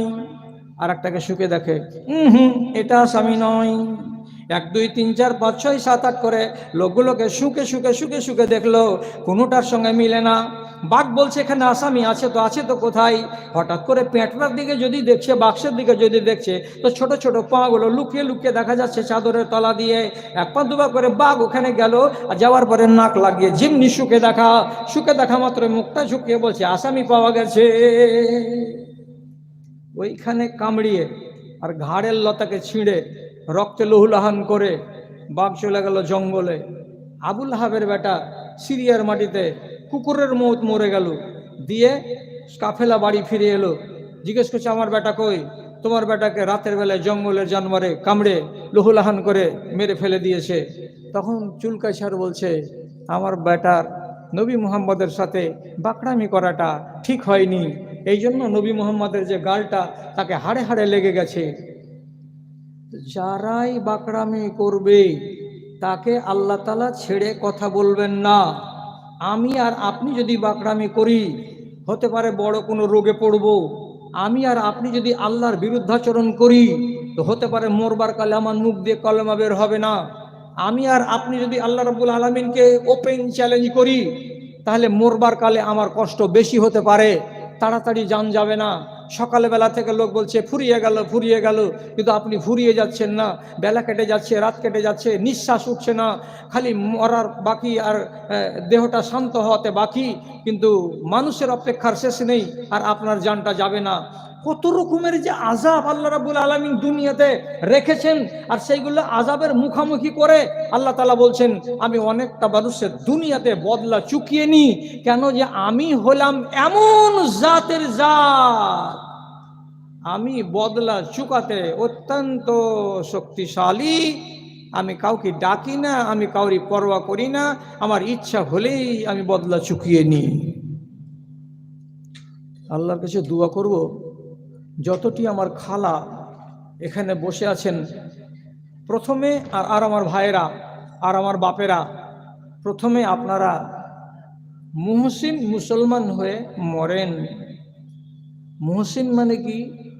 নফল নমাজও পড়েন, ফরজটাও পড়েন, রোজা ফরজটাও করেন, তার সাথে সাথে যদি পারেন তো নফল রোজাও করেন। কেন? যে জান্নাতে একটা গেট আছে, গেটটার নাম হলো রাইয়ান। রাইয়ান গেট দিয়ে ওরাই ঢুকতে পাবে যারা রোজা পালন করে মরবে। রোজা কয়টা করেছেন বাপ? শুধু রমজান, আর কোনো রোজা করেননি? আমার এখানকার খালাগুলোকে জিজ্ঞেস করেন ওরা নফল রোজা করে। খালা কয়টা রোজা করো তোমরা নফল? তো কইছে আশুরার একবার করি দুটা, আর আরাফার রোজা করি একটা। আর কোন রোজা করো রে বাপ মা? আরো সুন্নাত আছে, নফল রোজা আছে। বারবার না পারলে জীবনে একবার করো। সেটা হলো কি, শাওয়াল মাসের 6টি রোজা। আর একটি রোজা আছে প্রতি সোমবার আর প্রতি বৃহস্পতিবার। আর একটি রোজা আছে, সে রোজাটি হলো কি প্রত্যেক চাঁদের 13 আর 14 আর 15। এক এক রোজার এক এক নাম, এক এক ফজিলত। আর মারাকে বলছি, বাপেরাকে বলছি, যাদের আপনাদের বয়স হয়ে গেছে, বিগত দিনের খেসারত যদি দেওয়ার মন থাকে তো কমসে কম 2 কিংবা 4 কিংবা 6 কিংবা 8 রাকাত নমাজ, আর তার সাথে 3 রাকাত বেতর ফজরের আজান হওয়ার আগে পড়তে অভ্যাস করেন। যে ব্যক্তি এই নমাজ পড়বে সেই ব্যক্তির গায়ে গুনাহার বু বাস একটুকু থাকবে না। আল্লাহ সব মাফ করে দেবেন ওই মানুষটাকে। কেন? তো ওই রাতের নমাজটাকে বলা হয় তাহাজ্জুদের নমাজ। যে মানুষ তাহাজ্জুদের নমাজ পড়ার জন্য উঠে তাকে কয়েকটা নিয়ম পালন করতে হয়। উজু করবে, আর উজু করার পরে মুখটাকে উপর দিকে করে আলে ইমরান সূরার শেষকার 15টা আয়াত পড়তে হয়। আর তার সাথে সাথে সুবহানাল্লাহ 10 বার, আলহামদুলিল্লাহ 10 বার, লা ইলাহা ইল্লাল্লাহ 10 বার, আস্তাগফিরুল্লাহ 10 বার, আল্লাহুম্মা ইন্নী আউযু বিকা মিন যিকিদ দুনিয়া ওয়া যিকি ইয়াউমাল কিয়ামা 10 বার বলার পরে নামাজে দাঁড়াতে হয়। তো যে মানুষটা রাত্রি 4:30টার সময় সারা দুনিয়ার মানুষ ঘুমিয়ে আছে, আর এমন টাইমে উঠে যদি দাঁড়িয়ে দাঁড়িয়ে আল্লাহ তাআলাকে 10 বার বলে আস্তাগফিরুল্লাহ আস্তাগফিরুল্লাহ আস্তাগফিরুল্লাহ, আল্লাহ তুমি আমাকে মাফ দাও, আল্লাহ তুমি আমাকে মাফ দাও, তো আল্লাহ রাব্বুল আলামিন বলেন, ওরে বান্দা, দিনের বেলায় বলতে আসিসনি, রাতের বেলায় বলতে এসেছিস কেন? এই জন্য যে সারা দুনিয়া ঘুমিয়ে আছে আর আমার অফিস আদালত জেগে আছে, আর তুই এই টাইমে সুযোগ নিতে এসেছিস। যা, তুই যখন আমার কাছে মাপ চাইছিস তখন তোর গা আর হাতকে ধুয়ে মুছে আমি পরিষ্কার করে দেব। চেষ্টা করুন রাতের বেলায় ছোট করে ধরতে গেলেও নামাজ পড়তে। আর বলছি, মুসলমান হয়ে মরিয়েন না, মুমিন হয়ে মরেন। মুমিন মানে কি? 5 ওয়াক্ত নামাজ পড়েন, সুন্নাত নামাজটি পড়েন। জাকাত দেওয়ার তো আপনার আওকত নেই, জাকাত আপনাকে লাগবে না। গরিব মানুষ, আপনার উপরে হজ ফরজ নেই, হজ আপনাকে করতে হবে না। কিন্তু জীবনে চুরিতে যাবেন না, ডাকাতি যাবেন না, কাউকে মারতে যাবেন না, পড়োশিকে কষ্ট দেবেন না, পরনারীর সঙ্গে ছিনতাই রাহাজারি করতে যাবেন না। এইগুলো থেকে নিজেকে বাঁচিয়ে রেখে যদি আপনি জিন্দগি গত করে মরেন, আর আপনার যদি পুঁজি কম নিয়েও মরেন, আপনি মুমিন হয়ে মরলেন। আপনাদের জন্য দোয়া করছি, পারেন তো নাম্বার 1 ক্যাটাগরির মুহসিন হয়ে মরেন, যদি না সম্ভব হয় তো মুমিন হয়ে মরেন। আল্লাহ যেন আপনাদেরকে মুসলমান করে মরণ না দেয়। আজকের মতো আপনাদের সামনে এই কথাটাই ছিল শেষ কথা। আর এরপরে আমার আর বক্তব্য নেই। আমি টানা 5 দিন জালসা করে আজকের দিনটা রেখেছিলাম আরামের জন্য। আমার ভাই মাওলানা মনিরুদ্দিন সাহেব বলছে, মাওলানা আমাদের ইজ্জতটা রাখেন, একটাও মাওলানা পাওয়া যায় না, আরামটাকে একটু হারাম করেন। আপনাকে রাত 12টার আগে ছুটি দিয়ে দেবো, বাড়ি গিয়ে আরাম করবেন। বকতে কটাতে শুরু করেছি, ঘড়ি বলছে 4 মিনিট কম 12টা। ঘড়ি বলার আগে আমি বুঝতে পারছি যে আমার 12টা বেজে গেছে। তা আপনাকে আর জ্বালাবো না, যতটি কথা বলার ছিল আমি বলে দিলাম। আগামী দিনে যদি বাঁচি তো যেটি কথা বাকি থেকে গেল আপনি আমাকে স্মরণ করাবেন, আমি আপনার জন্য সে কথাগুলো বলবো। শুধু এইটা আরজি জানালাম, মাদ্রাসা আপনাকে বাঁচাতে হবে। দান খুলে মাদ্রাসাকে, মন খুলে মাদ্রাসাকে দান দেবেন, আর মাদ্রাসার আপনি দরদি হয়ে বাঁচেন। 2 নম্বর কথা, এই সামনে গেট দেখতে পাচ্ছি, গেটটার বাম দিকে একখানা ছোট ট্যাক্সি খাড়ো আছে। ওই ট্যাক্সিটাতে এই বছরের একখানা কিতাব আপনাদের মতো মানুষের জন্য নিয়ে এসেছি, যারা সুন্নাতের দরদি তাদের। তার নাম কি? জান্নাতের একটি ভিআইপি গেট, রাইয়ান। 100 পাতার বইখানি, মাত্র 40টা টাকা। 3 জন বন্ধুতে